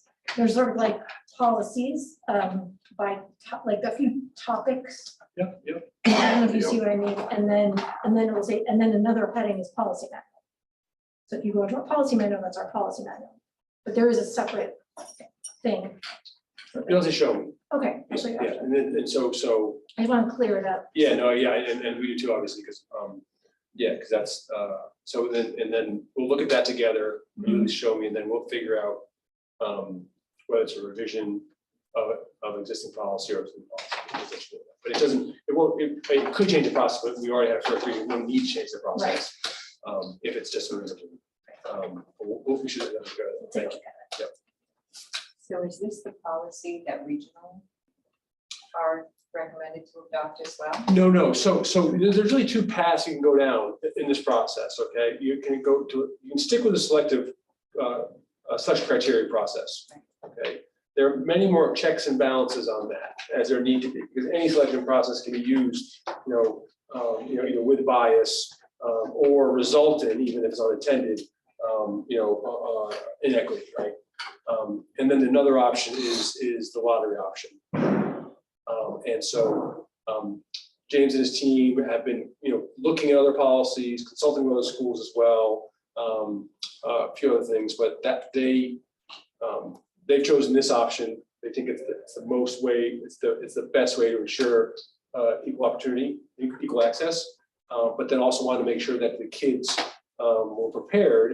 And that's why passing math and English, but they have found out that if, say, you're a 9th grader or a 10th grader, you're not passing those, in order to make up that work and then pass those classes, get those credit, you have to double up on some academic courses, thereby making it virtually impossible to do the CBT. So that's the reason, we want that as an incentive, obviously, to make sure you're passing. We want kids to make sure that they're in good enough academic standing in those two subjects in order to do well, but also in terms of just amount of time, they can't do it, honestly, so.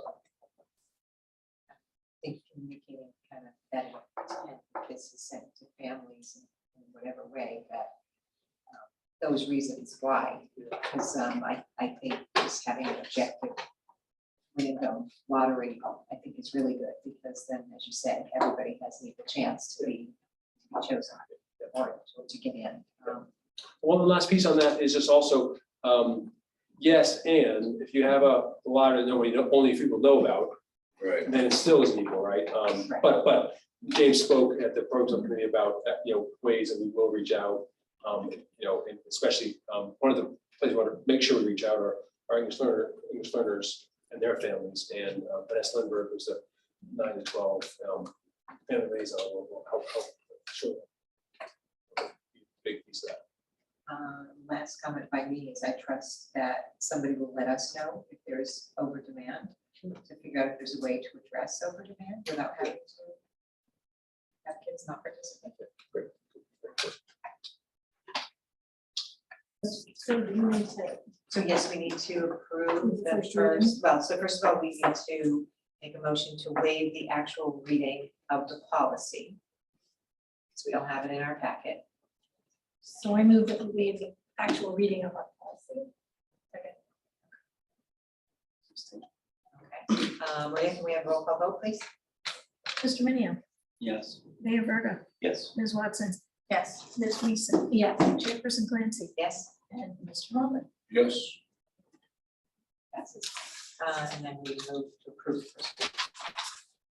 I move that we approve the first reading of the CBTP revision on youth policy for the CBTP admissions policy. Second. Discussion? Okay, so we have a roll call vote.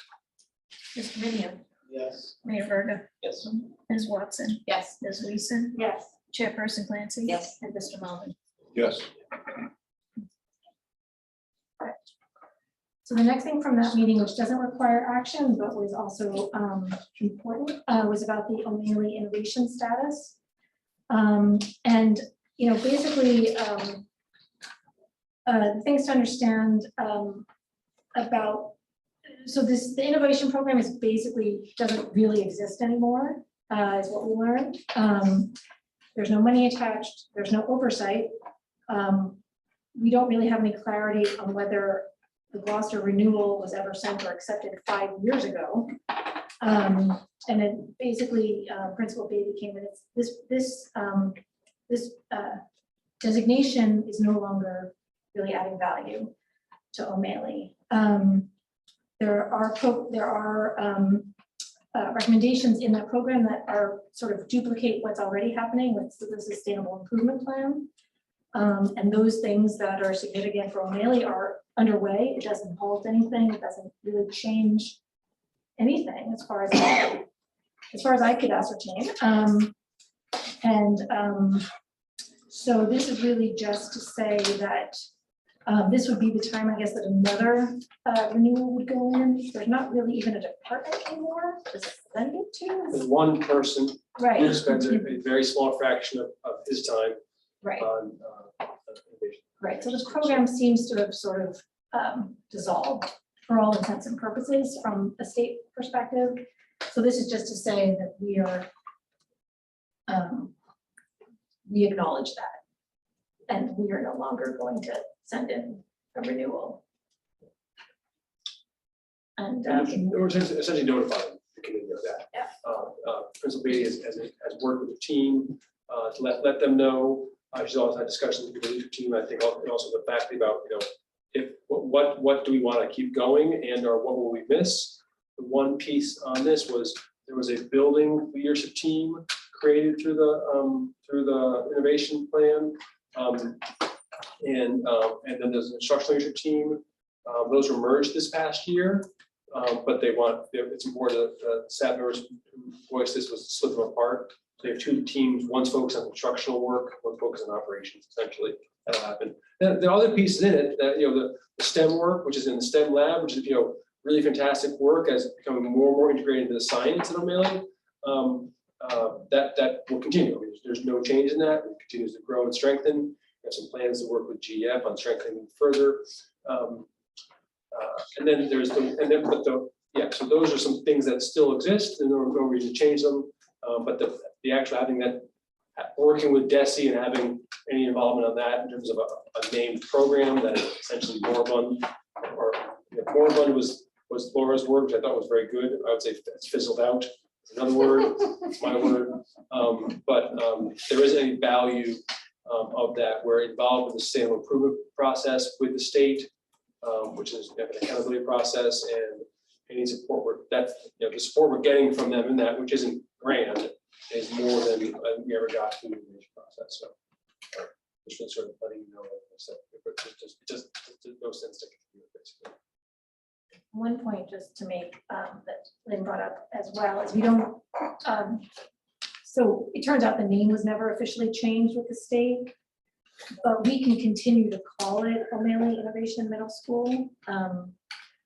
We can still call it, and as she said, innovation is great, right? We want to be innovative. So we can still, we don't have to change signs or change names. It's just to remove it from this program. Throw it on that letterhead. Yeah, I would like to entertain the idea of not presenting us as something we're not. I'm like involved with. The term innovation meant something at one point, but it doesn't really signify like we're in that program. I know components of it are shared with the sustainable improvement, right? But I don't know, I'm not entirely comfortable with like continuing this. Let me just say facade, because it's on the facade. It's not even, I was there today, it's not, it's Okay. an O'Malley Middle School. But I mean, I don't know why we would continue to use that term. We're all acknowledging that it's not in fact, but we're, a part of. I think I know Lynn has talked.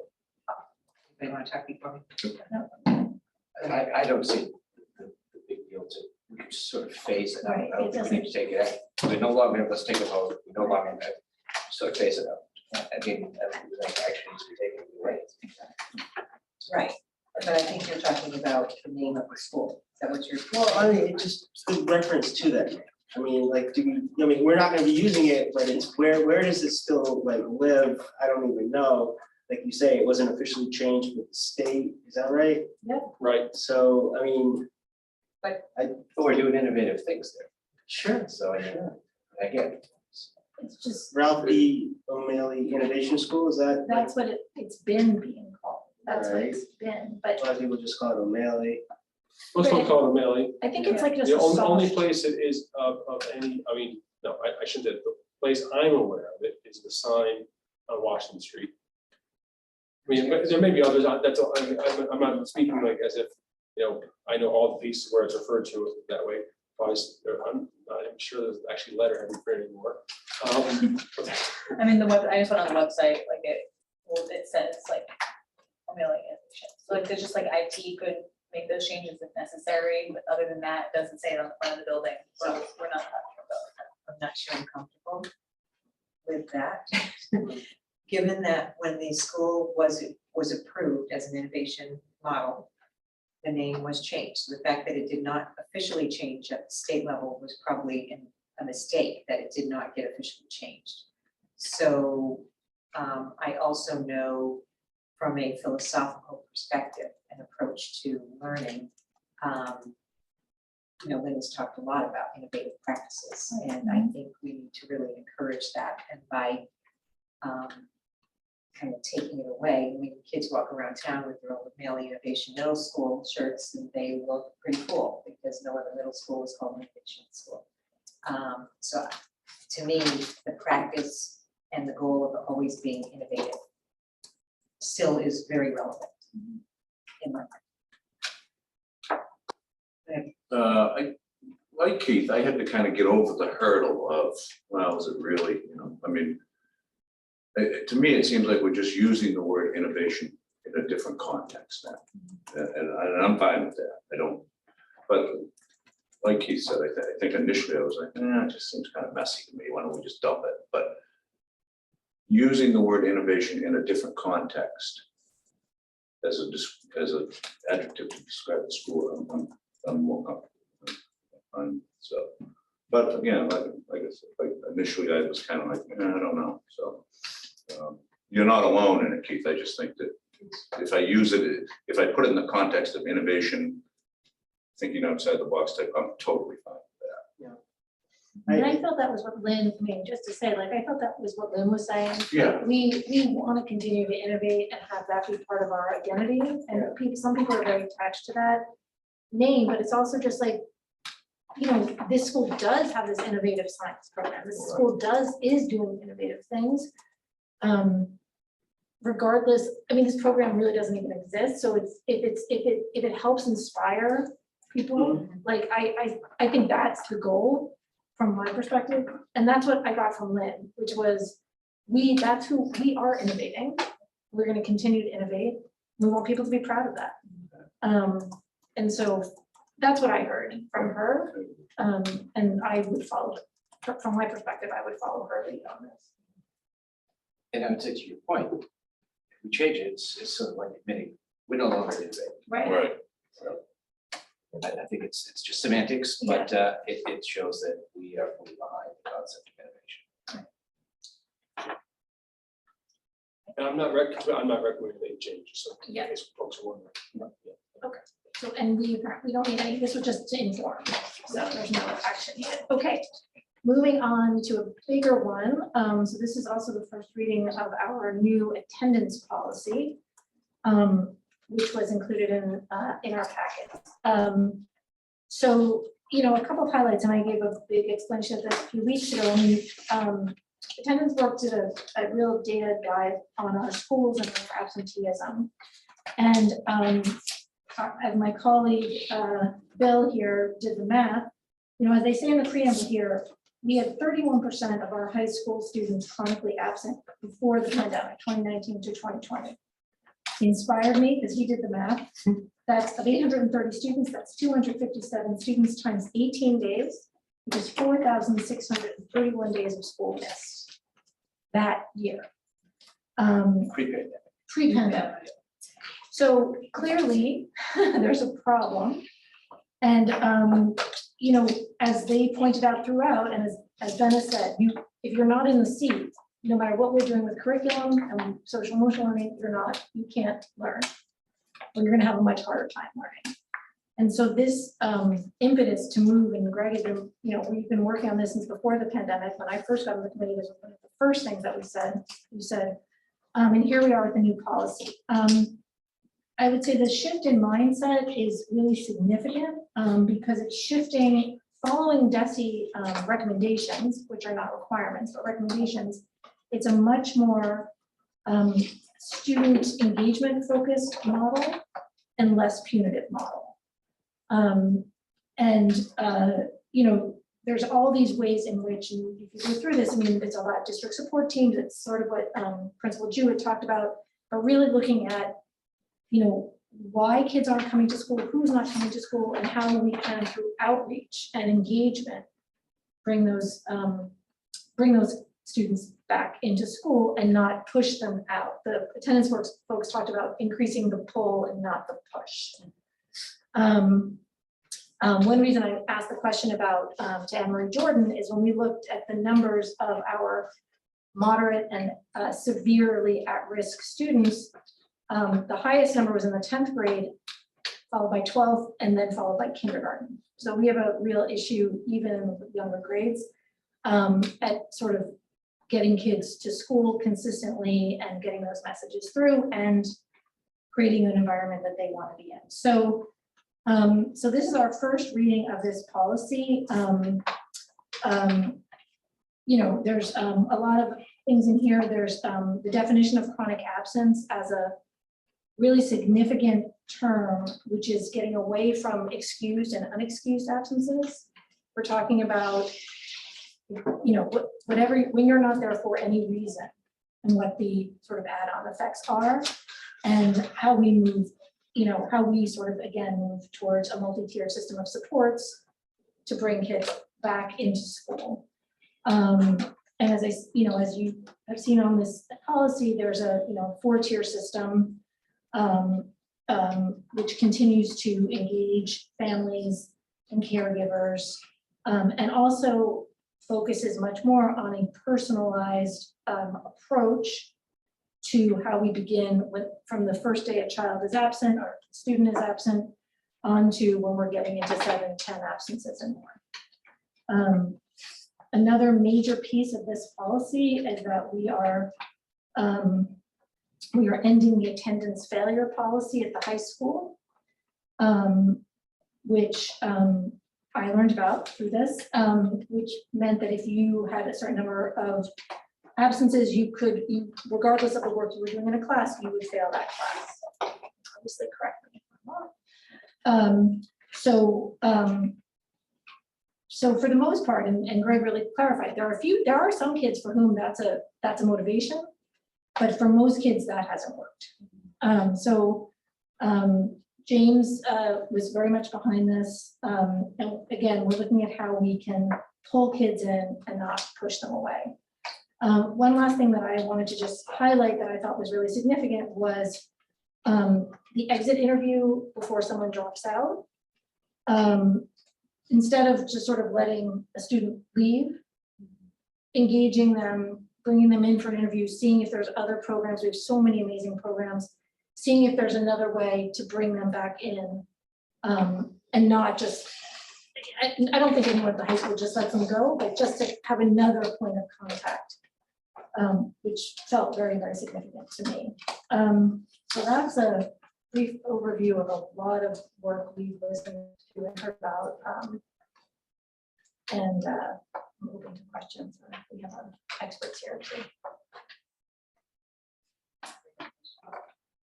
Well, you're on it, so, and I've been following it, so I have been kind of, watching the presentations and the research and the consultants' perspective. I think it's definitely the way our policy should. I mean, that was always the intent of our policy, is that we want kids in school, we want them to be with their friends, we want them to be in the classroom. But our policy didn't necessarily highlight all those positive reasons why we wanted them there. So switching this and having these supports, I think is really important. I do have a question. I thought of this when we met the program subcommittee. Students were given the option, parents were given the option to having their kids attend remotely, right?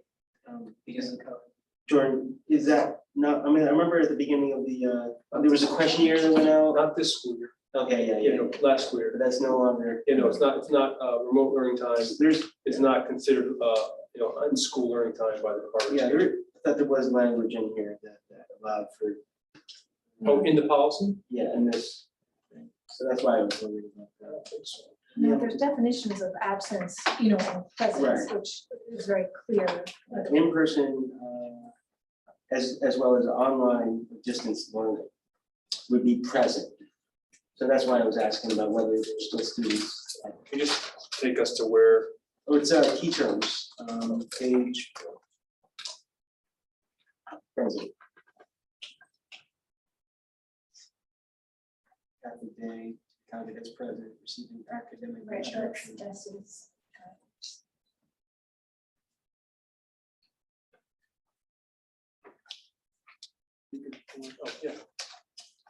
We did remove, policy originally had some language about remote learning.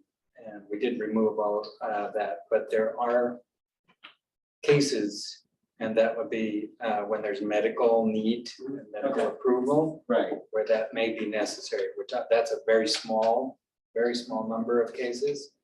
But we do want to keep those in play. But you're absolutely right.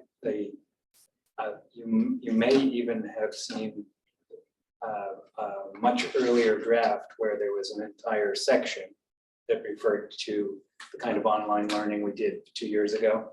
Mm-hmm. So we removed that, but we did retain that for those few cases that are medically required. Yeah. I too feel like this is the right direction for the district. My only concern is implementing this before we have the staff and the support to fully implement it. So I don't want to prematurely put this out there and not have the staff to fully follow this through.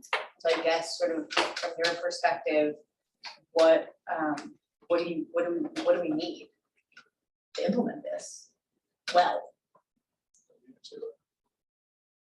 I'll join in. Yeah, I think so yes, and what's important is that this will happen over time, and we'll start with the attendance teams, and those are, our established staff, that sort of thing. We have an opportunity to overhaul what's been known as a district attendance officer, that can play a role. It's much more much more in line with this approach, okay? Something that changed that we wanted to do, and now we're going to.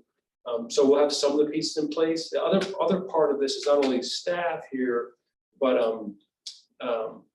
working through some of the operational pieces, whether it's at the high school and attendance failure. So there's quite a bit of operational work to be done. And as we do the operational work, we give an example.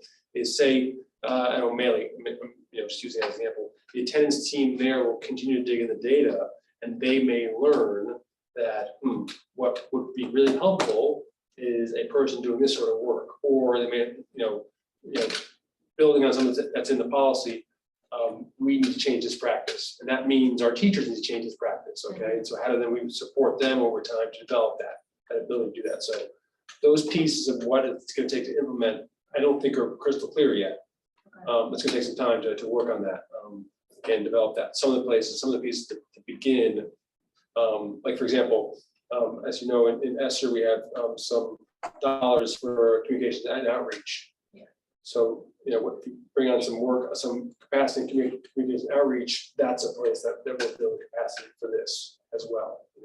Yeah. So it's not, I guess what I'm trying to say is there's still quite a bit of TBD on what we need and how to carry it out. The place to begin, I think I'm right with this, Greg, is the attendance teams and communication, and then especially at the, and then also sort of real defined outreach and communication in the youngest grades as well. Start there. So. And so are we imagining that we're gonna implement this policy as a whole, or are we gonna piece it out and take it step by step? I think it's multiple steps over many years. Multiple steps. To get it fully operational, fully in the culture, fully in how we operate, is going to be like how we do things. Yeah. It'll take a while. Yeah, definitely. Good thing is that we're ahead of the curve for other school districts, so like she was, like the presenters were saying, that we're like getting ahead of the ball here because of the changes in desk. Yeah. I think she said, and this surprised me, but she thinks we're the first, did I get this wrong? The first district in the Commonwealth to make this sort of shift in our policy. Did I get that wrong? She thinks that may be the case, not for certain, but Right, yeah. most likely. Well done. If I could just add on the phasing in piece, it's a great question, and we wrestled with how many concrete benchmarks and changes to put in.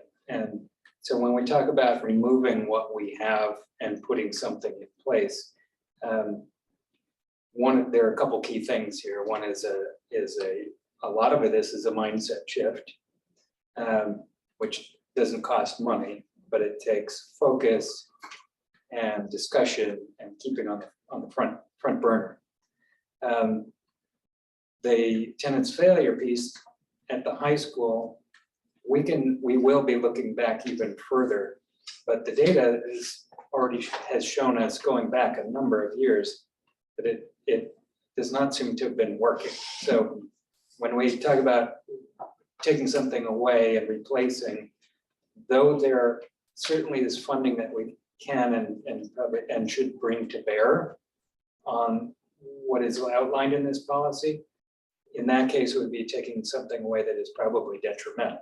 Yeah. So it's okay to remove that one. Changing the definition is not something that costs us any money, the excused, unexcused. That clears up some confusion, puts our focus where it needs to be.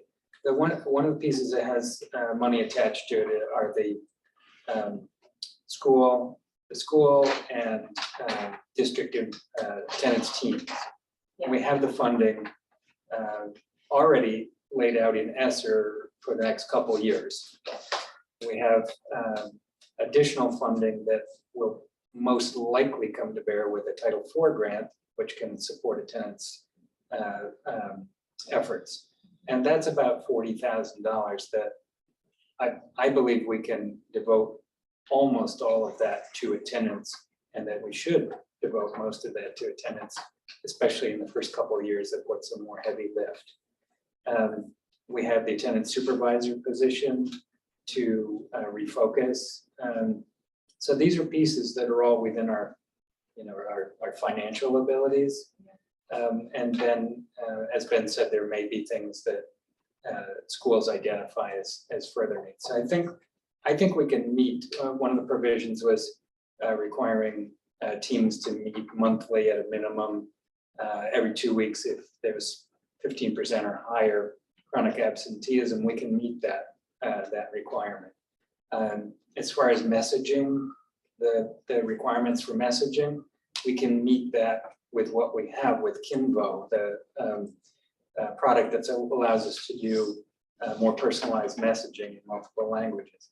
We would like to be able to do even more personalized with people making calls, and that's a piece that we'll need to talk about where we can find that funding. That's something that it's not specifically required; it's a recommendation, but I think we can also find the funding. Title IV grant will probably help us out with that as well. Yeah. So I think this is within our reach right now. And Yeah, we can that always was support. specifically when that personalized outreach piece Yeah. feels like it's the most important piece of this. And so I was thinking about it more, not in financial terms, but in time of people Yeah. who are already in the building, who has the time to Yeah. really. And that's a great point, and I do think we're gonna have to supplement with additional funds that I feel we have well within our reach in the short term. In the longer term, we already know that teachers spend an enormous amount of time catching kids up or responding to the existing absenteeism. Every time a teacher has to help a student make up work, every time a teacher has to bring a student up to speed on something they missed, every time that there is a phone call home around grades that may be suffering because of attendance, that's all draining teachers of a lot of time as a response to that. If we can shift to being more proactive and having kids here, we're going to be able to devote less time to catching them up continuously. The impact on a single classroom from 3 or 4 kids being out totally impacts what I intend to do for that lesson for that day too. So now I have to readjust what I was going to teach. And if we can remove those kinds of interruptions to learning, I think there will be more time for doing those kinds of positive proactive calls. One last thing. That will be that personalized outreach will be the most difficult to put in place. So, and Greg is saying anything different, but partially because of what does it, because as you said, a lot of people doing a lot of things already. So how do we shift practices, take things off people's plates, or how do we create a system, a process where we can, not a simple thing to do, but we do really believe like that's will make a difference. So that's gonna take some time to figure out. And one last thing on the operational pieces, there are components that the pre-K through 8 and 9 through 12 need to work on this summer. And so hopefully by the end of the week, there'll be a posting going out for those teams to work this summer to identify the finer details of how that will look at the different levels. Those contain some things that are in our current policy, and we may bring those forward as addenda to this policy. And our goal is to have those ready before school starts. I just want to ask a question that came on just for a sort of a more That's in Bolt's question. Melissa had responded to say that she wasn't sure why we haven't, or what we're removing in this policy. So that's what I was gonna start addressing. So first question is, this is totally replacing what we currently have. So usually when we amend a policy, we do the black line version, it makes people understand, but since this is so comprehensive, it makes sense to not do that.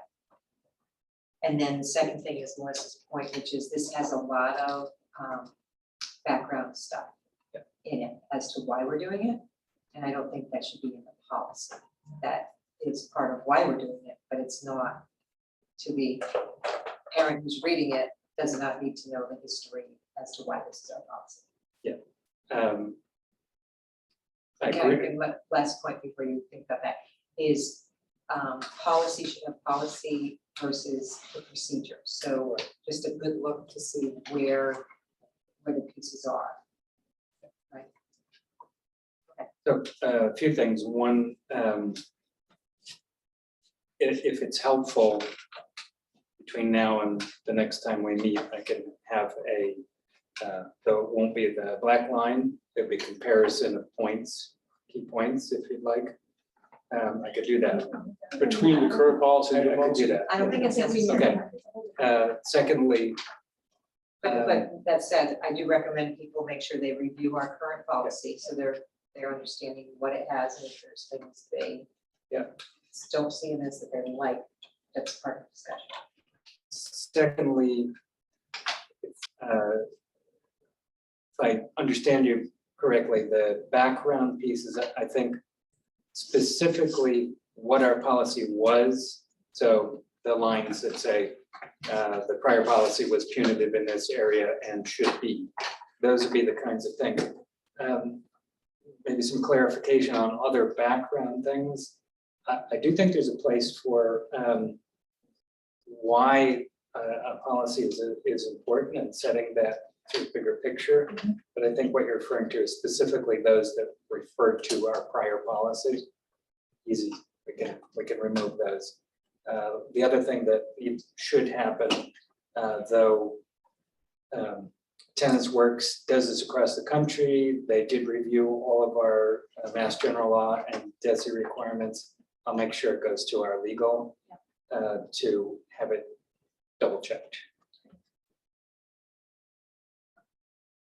Okay. So same first, to say that, to agree with that, we read it out loud. No, because we really are amending the policy Okay. as opposed to, well, yeah, as opposed to kind of the first reading and then a second reading of the policy. This is not that. So I think we will continue this agenda item to the next meeting, of which some of those clarifications or whatever get incorporated, and we'll look to see what that says. So we don't need that. No, I don't think so. Right, Maria, we're good? Yep. Yep. So that's what the program's. Well, I just want to comment that I know this has been a long amount of time and effort, and interrupted by a lot of other things too in the meantime, but it's certainly been a focus, and I'm really glad we're here. Okay. Okay. You're done with your report. Yes. Okay, so next subcommittee report is a special building and finance subcommittee meeting of May 4th, 2022. It was one agenda item. Melissa is not here, she's away, so I'll do the report, which is it was a one item agenda of fiscal year 2023 budget development and recommendations of the budget to be submitted to the mayor. And Superintendent will take us through some of those key things that are changes in the budget. Okay, so just like we do every year, there are adjustments that we make in the budget as the picture becomes clearer as we move from in our initial meetings in actually I'll go here.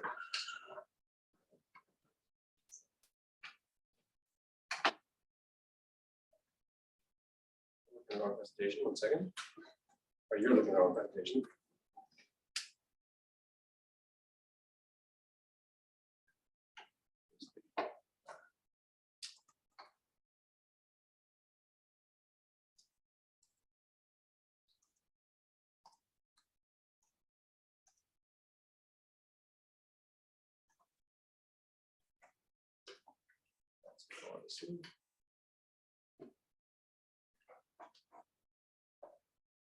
So as the budget development process goes through across many months, from our initial meetings with the district leadership, principals and department heads in November and December, to our presentations at the BNF subcommittee on our priorities in January, through various presentations to the full committee and the community, the public hearing, and now tonight, a number of things become clearer. Healthcare costs become clearer.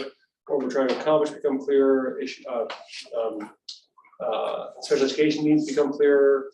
The state budget becomes clearer bit by bit. We make adjustments, and so I want to highlight those adjustments and changes tonight that we made because along the process. But the headline of tonight is that these numbers don't change. We show you how we've sort of prioritizing through areas that I've mentioned to you before that were in process, and we sort of finalize those in the operating budget. But that doesn't change essentially the bottom line here, which is a 2.96% increase in terms of our budget, $1.35 million. That's, as we've just shown, I'll show again, is in line with the last 5+ years of the school's budget across the city.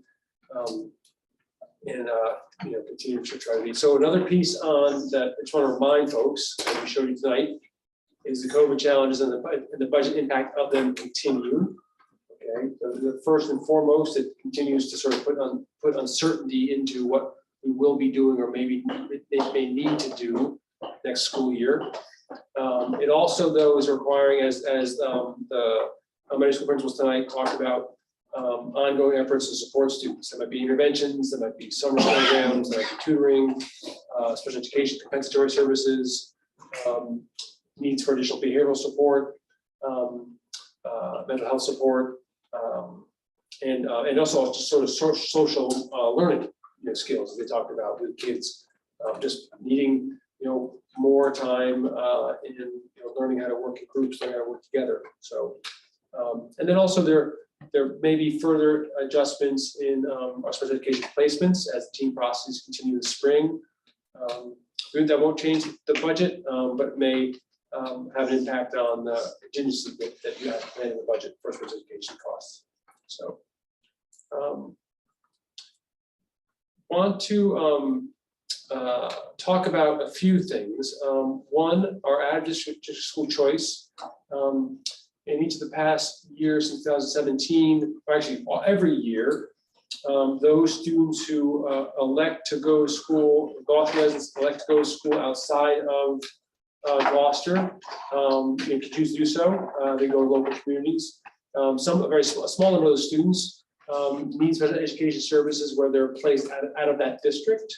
Okay, since 2017, in order to cover those costs, the school department has done a special budgetary transfer to the city. That's around 2017. They're working with the city on that this year. There's no state law that requires that transfer. That's part of the local aid that's provided to the city. We've worked through to allow that to not happen next year. We'll forego that additional that payment to the city from the school's operating budget. That allows budget reduction, cost reduction for us of $467,000. That's the amount we had planned to intended to we're budgeting for, to make that transfer to the city. Because we won't be doing it next year, it allows us flexibility in our budget. And some really important areas that we've been talking about, which I'll describe now. So these are changes in our budget that don't affect the bottom line, but will we know have a positive effect on especially the high school and middle school. So at O'Malley, we really want to focus on, as we've described, continuing the work that we've been doing on curriculum review, instructional improvements, data teams, and really knowing how each individual student's doing, both academically and social and emotionally. And one of the ways to begin that is get smaller classes, especially in our academic classes. Another thing we want to do is have more physical activity and more specials for our students at O'Malley. In order to do that, we're going to be adding, in order to do both of those things, we're going to be adding 3 special teachers. We budgeted to add 3 specialist teachers at O'Malley for next year. That sort of gives you both, allows us to do both those. Change the schedule in a way that creates more time for students to do physical education and music, and also create a schedule that allows for smaller academic class sizes by spreading the class size, the classes across more sections. Okay. So if you have a total of say 120 students, and you have, no, that's not right. Well, say 100 students, and you're teaching 4 classes, you have the 25 in class. If you're teaching 5 classes, then you've got 20 students in class. And that shift in 5 or so students per class, especially when you're getting into the lower 20s in middle school, can make a big difference. On academic learning, on connection between the teacher and the students, that always positively, both those things, more engagement and close relationships with teachers, always relates in better classroom culture, behavior, sort of thing. So that's really what we're going for as one of the steps of the work that O'Malley will keep doing. At Gloucester High School, a couple things. Again, these will sound familiar.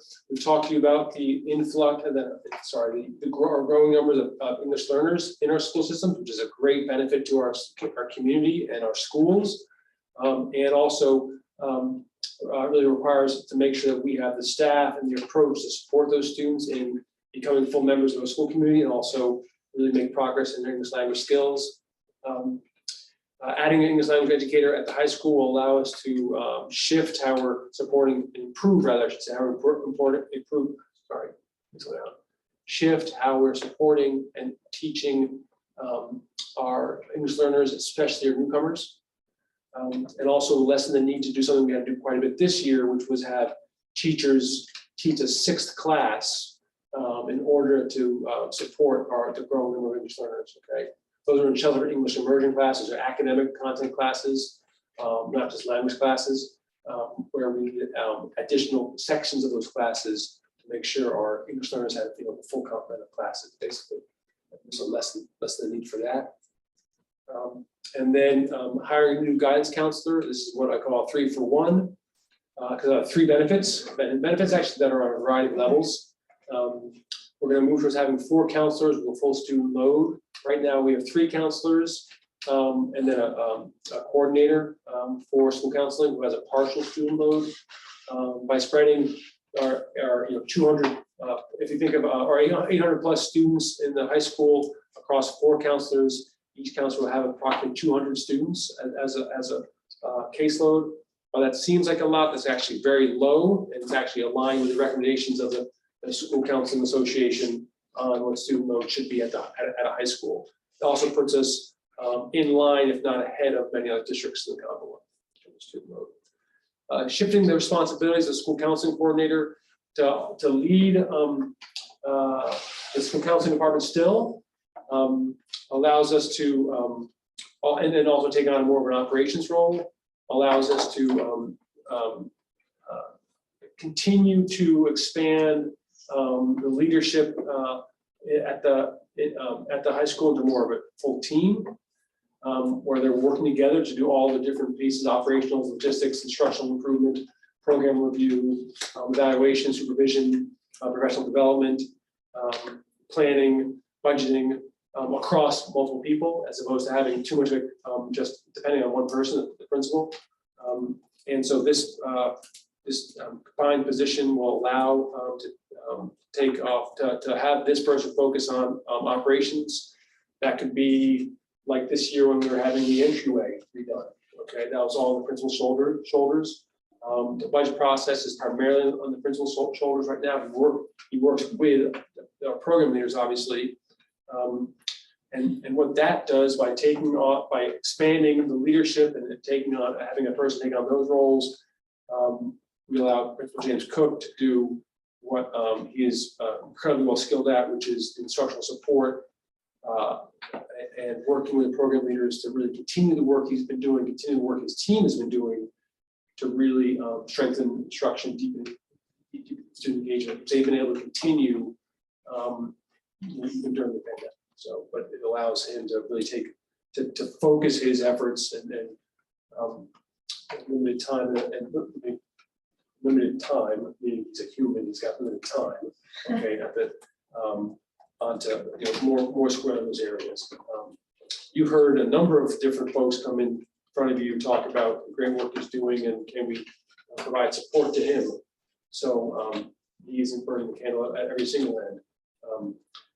Really, it's of course about Principal Cook, but it's also about anybody who's in that position going forward, how to make it sustainable for them, and therefore help them be effective as leaders of the building, particularly in this area of instructional support and professional development on strengthening curriculum.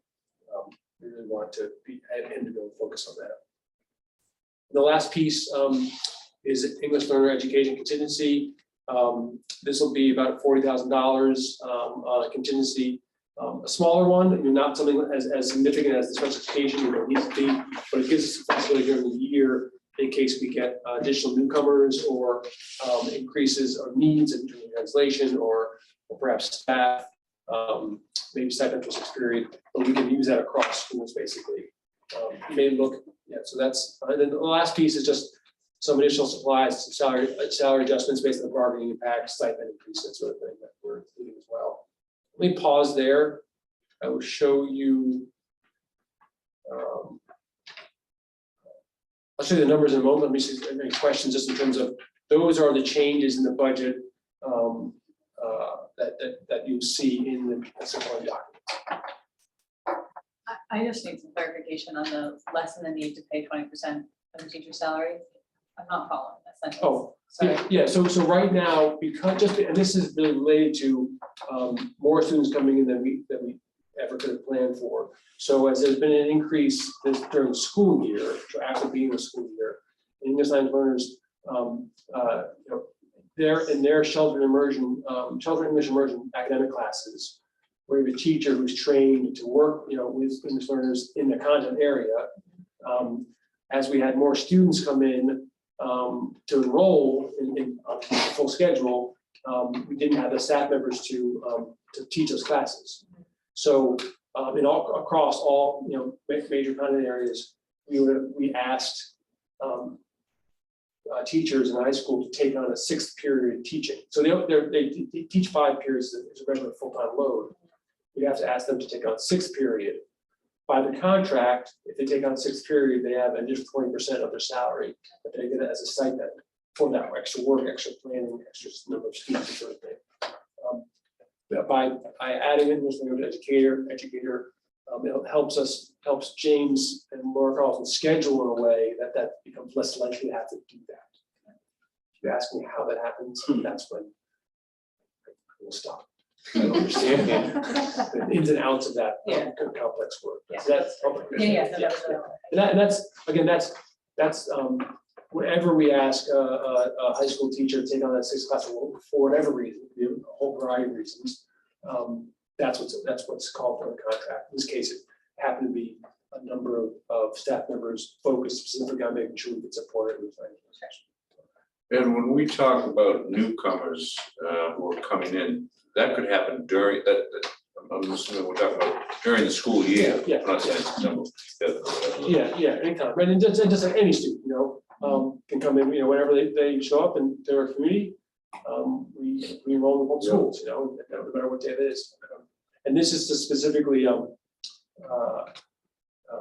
they were just, and it's actually, as we talked about before, students who are enrolling in our public schools in many places, that's the level of folks who are coming, new to the country and also new to the country and don't have many English language skills is growing in ways that many didn't anticipate. It's not just a dynamic Gloucester, right? It's in quite a few places. And as I said, these are families, who, and of course, immigrants have been coming to Gloucester forever, right? This is not new in Gloucester, right? But whether folks, those families came here, 3 generations ago, or they're coming, this week, they add a tremendous amount of strength to our community. Really, our community is founded in so many of these families who come from afar, and I have such great respect for them, for those families facing that challenge, often under difficult circumstances, and persistence and the bravery it takes. And we always want to make sure that our community recognizes that, our schools recognize that, and then also we really benefit from that. Just keep going here. So a couple things. The state is considering Chapter 70 local aid increases. That's happening because there was a change in the Chapter 70 local aid formula. After many years of advocacy for many folks, including school committees, the Chapter 70 state education aid formula adjusted to really reflect better reflect, I say, the cost of educating students with high needs. And that includes disabilities, English learners, economic disadvantaged students. It just so happens that over the last number of years, Gloucester has had increases in groups of students which are considered high needs. So that overall increase in student enrollment from last year to this year means that if the Chapter 70 state education aid increases have been proposed first by the governor, and then by the House and approved by the House in their budget, and now just recently, as of yesterday, also proposed in the Senate, if those come through, then Gloucester will benefit from increase in our state education aid to the city. But that's tied to the fact that the cost of educating our students are increasing as well. Okay, and the other piece that they're considering is that because inflation is impacting budgets at this point pretty significantly, is how do we address that? Another area we talked to you about, not necessarily related to the Chapter 70 local increase, but perhaps increases, or we hope increases in in the circuit breaker or out of district tuition costs, and those tuition costs, tuition also significant costs related to students who are in district as well, special education. So what that means that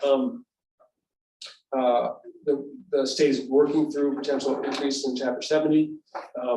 We're working with the city where we're really focusing at this first stage, because we're not making that special budgetary transfer. Our operating budget is benefiting from that. But we want to work with the city in future years, both in the operating budget, but particularly utilizing Chapter 70 dollars on capital improvements. We've shared with you, I think at our last meeting, significant needs we have across not all of our buildings, but many of our buildings, especially the Malian High School. And so some of those dollars, if they come through from the state, can be planned year after year on supporting our capital work. So that's all to be TBD, and will be work that happens over multiple years. We also want to make sure that that those dollars are coming every year rather than a one-time piece, and that's the certainly. So. Oh, go ahead, Mark. Just two things related to the Chapter 70 change. So, I mean, that's huge. And are they then moving away from the sort of real estate? They were property value. I mean, it was related to property values in the past. Yeah, I don't know enough, and maybe Gary can. So there's two sides. There's the what a community can I want to say pay, but contribute. Okay, and then there's the cost of what it takes to educate that community's children. Okay, the major changes I believe in the formula were on figuring out what it costs to educate that community's children. Okay, which means that, and then trying to match this, with that, okay, across the state. And this year is really the first year that they're making significant inroads on the second part of it. It is the funding part of it. Just huge, And so related to that, do you need? I mean, should we as a school committee be doing advocacy work? Should we be? Do we need to be? We're going to talk about advocacy piece in a little bit. I think all the players, the governor, the House, and the Senate are all aligned. There may be some differences in exact amounts, okay, but I think that's, like counting in chickens and ass, Right. but I think actually a more important place is where you've chosen to advocate about the free lunch, the free meals program. And that, we'll talk about it later, but is not in the House, in the Senate, sorry, not in the Senate as of yesterday. So, but that, if you want to advocate, that's a good place to advocate. The advocacy has happened really over the last number of years in the formula, and now the funding. Questions? I'll keep moving to show you the numbers. So this is what the dollars amount to. Because we have the reduction in the special education cost, which is that transfer, it allows us to fund, which is what I described to you, and those are the dollar amounts. That adds up to no change in the bottom line, okay?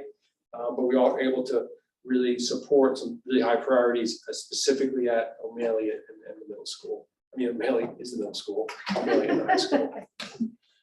And then what you see here is the dollar amount changes from the proposed budget as we've been using, as we've been working through. So you have this current FY22 budget in the column second from the left.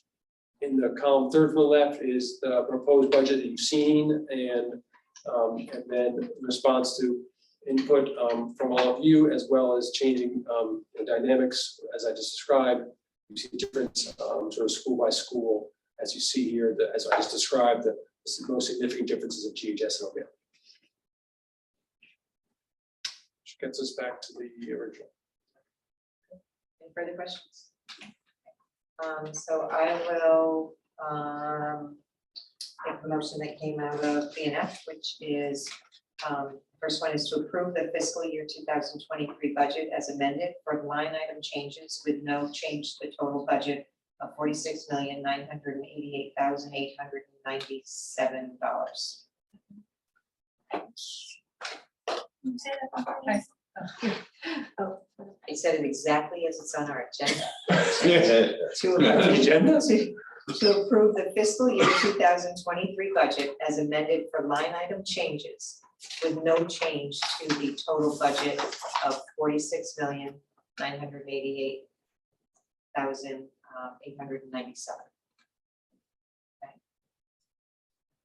Okay. Any discussion? Yeah, I think traditionally mayors have voted present on these types of votes. Well, you're always welcome to vote in the affirmative. I intend to vote yes. I mean, it's the chapter 70 is a huge thing. It goes back more than 20 years ago. 20 years ago, I started the school committee. We were complaining about, to Laura's point, they were basing it on property values, say the back shore and shore road, that skewed the number. But it seems like finally after 20 plus years, they've gotten around to it. And the indicators from the House, the governor, and now the Senate budget look pretty good. And John Dunn has some level of confidence that this should be the new normal. Who knows? The roll of the dice for us is we don't know when the actual budget gets signed at the state level. And if it's after July 1, and significant changes, we're all kind of in a pickle. But this is the number that you guys were advised to work with at the end of last year, the number you were advised to work with my administration took over. So it seems silly to vote present. Now we're going to go in the hands of the city council and see where they take it. But we feel it's the stars are aligned for us for now, but who knows with the war raging and with the inflation and what else might hit us, what could happen in the coming years. But I think we're in pretty good shape now, and who knows what will happen as these budgets are actually finalized at the state level. There might be more pennies from happening, but I think this is a safe number for the school committee to be working. Okay, roll call vote, please. Mr. Minio, Yes. Mayor Verda, Yes. Ms. Watson, Yes. Ms. Weason, Yes. Chairperson Clancy, Yes. and Mr. Melvin. Yes. Second motion is that I move that we approve the fiscal year 2023 budget for submission to the mayor. To the mayor, I say and city council, but I think we send it to him and he sends it to the city council. Correct. So to the mayor, period. Second. Any discussion on that? Okay, roll call vote. Mr. Minio, Yes. Mayor Verda, Yes. Ms. Watson, Yes. Ms. Weason, Yes. Chairperson Clancy, Yes. and Mr. Muller. Yes. Could I just extend a couple thank yous here? First of all, thank you to Mayor Verda and also John Dunn. And you know, Kenny Costas is also part of the team, a lot of folks on the team there, but just really great partners. You know, just folks we can sit down with, think through things, understand where they're seeing, how they're seeing things, how we're seeing things. And it's a great way to work. And I'm glad we work that way. It's a big help, I think, to the schools in the city, all of us. So thank you, man. Thank you to the committee members, especially the BNF subcommittee, for working through this on all the various meetings and sticking with us, but also asking great questions and then really your support of the process. And then also thank you to Gary and Cody. I work with Gary very directly, and Cody has all the answers, and obviously Cody and Gary work together a lot, but don't ever ask Gary how many times I pull him into my office to ask him about this, that, and the other thing, okay? It's a lot, and he's getting used to all my questions, I think, and he's getting used to how long I can keep him in my office. Sludging the questions, so, but they're great partners, they really know their stuff, they always give good, clear answers, and they're also really good problem solvers too, so. Especially these days when we have the operating budget, this is the operating budget, we have a lot of different grants, and complicated grants, you know, that we've always had from federal and state, but also ESSER, and they're just great, they're a great team. They're a great service to our team, the whole team, and then schools, so just appreciate it. Takes all of us to do this, and then to make sure we spend it wisely, and so appreciate the support. Thank you, Gary. There's great work coming. Thank you. Yeah. Gary and Cody. Absolutely. There's a lot. Can I ask a procedural question? So you'll transmit this electronically, I assume. Is there gonna be like updated pages for the hard copy? Yeah, you have those in your packet, and we'll make sure that all, yeah, those are all, yeah. Yeah, I don't know if you typically do 9 copies for the counselors. I don't know. Some folks have asked for them. They've asked for like 7 copies, but we can add, if you want 9, we can do that as well. Yeah, it'd be good to just deliver it to them, but we'll get it to them in spirit, electronically. Yeah. I think some folks did not want a paper so- copy. So, yeah, just go by whatever the requests were for that. But, Okay. Just want to make sure they have the Don't latest wanna and upset them. greatest. With the paper copy. Yeah. Thank you, Mayor, we'll do that. Yeah, put me down for a digital copy. I don't think. Okay. All right, also, there was a recommendation coming out of BNF to send a letter of support to the Senate Committee on House Ways and Means relating, well, we're doing it to the Senate Ways and Means relating to extending free meals for all students. And I so.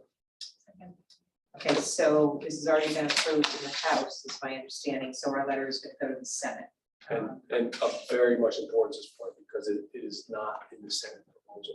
So the Senate Ways and Means proposal is just, in case folks don't know, or folks don't know, is the way the state budget process works. The House Ways and Means, sorry, the Senate Ways and Means Committee, which is their version of our BNF, okay? They put up forward a proposal to the full Senate, okay? They did that yesterday, okay? In their budget, that they call the Senate Ways and Means budget, they do not have funding for the free meals program. Okay, so that could go into the Senate bill when the full Senate debates the Senate budget. It could be added in to an amendment. That's what you essentially want them to do at this point. If at that point it's still not added in, when the House and the Senate will have 2 different versions of their budgets. They have to reconcile them. They come to agreement. It can also be added back in there. But where you want it to be added back in is with the Senate budget, which is why this addressed the leadership of the Senate. Work with Bruce Tarr and probably with MASC. Do everything that it can to, because if it goes in the Senate version as well, it's done. Basically, it's in the Senate House. It's a done deal basically. If it's not, it's up in the air, and that will lead us to the CEP process, which isn't, okay, manageable as we discussed, but that's good for all families. Just, so you go first. Well, I'm just wondering, is there, I mean, should I write this? Oh, it's in your Or is- packets. Well, there is the packet. Yeah, you have a letter in your packets. Oh, I didn't see Yeah, that. Great. Thank you. So I think this is a worthy exercise, because as mentioned to you three in the meeting this morning, that Senator Todd was in my office yesterday, and he mentioned the benefit of the Senate bill last, is between the time the House budget happened and the Senate started doing theirs, there was $2 billion of additional revenue that they hadn't anticipated. So the state's flush with dough, and we need to shake the tree and get our share. For our students and free meals, and we know that this helps participation in meals a lot. Question. Sure. I don't even know how we would go about this process, but do we have any families that would be willing to share their experience with getting free meals and why it's been important to them over the last 2 years? I just feel like from a school committee perspective, it's impactful, but really it comes down to families sharing why it's important. Yeah, to I them. think I don't know if we can pull that together. I think it's a great idea. I don't think we need to share names necessarily, but just. I'm sure the open door can help with Yeah, that. both, something. Yeah, I'm sure the open door can help with that. We do know there's a lot of other organizations advocating as well. Right. On like that kind of story. I think you guys should go forward with your letter. Right. Okay, let me check with Martha Joe tomorrow, and she may check with, again, I think the open door might be a helpful partner in this. Are they advocating, I mean, are they also advocating for this? I don't know, honestly. I mean, I would assume they would be. I just don't know for sure.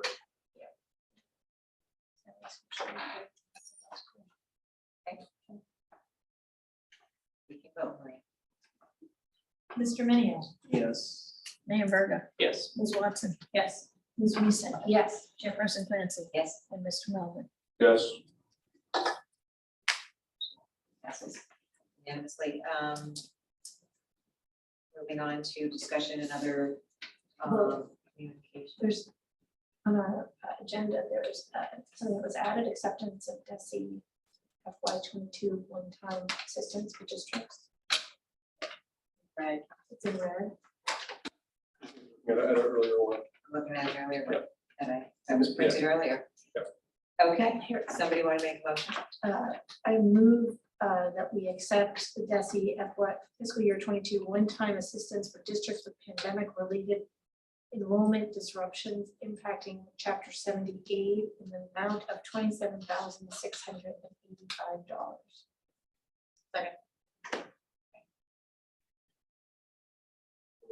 Self-explanatory.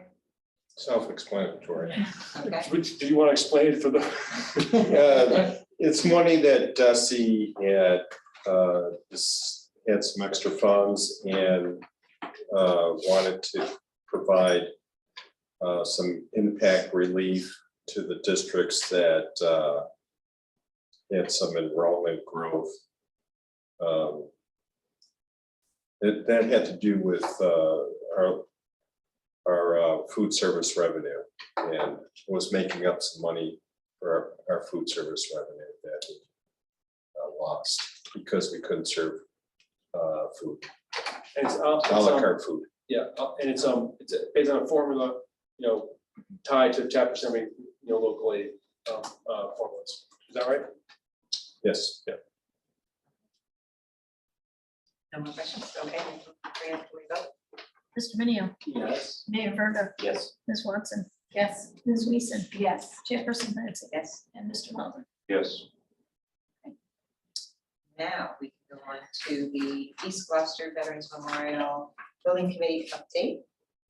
And I guess the one thing is that there's a meeting Thursday. Tomorrow? Tomorrow. Anything else? No, I think the latest news you got earlier tonight, just on naming the house, go on. On budget, we are looking tomorrow to just consider putting back some items. They're not going back now, but just prioritizing them, some of them would come down. So we have a list of alternates of different things we took out that they're mostly sort of aesthetics. I mean, aesthetics are important. But we're looking again tomorrow whether or not we can, when we can get some back, which ones we have to.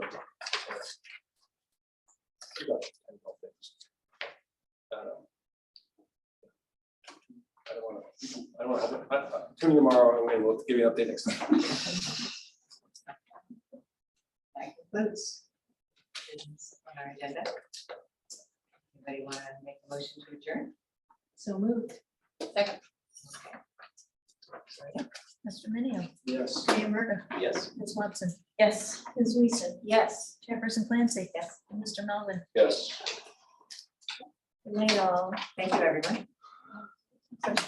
So-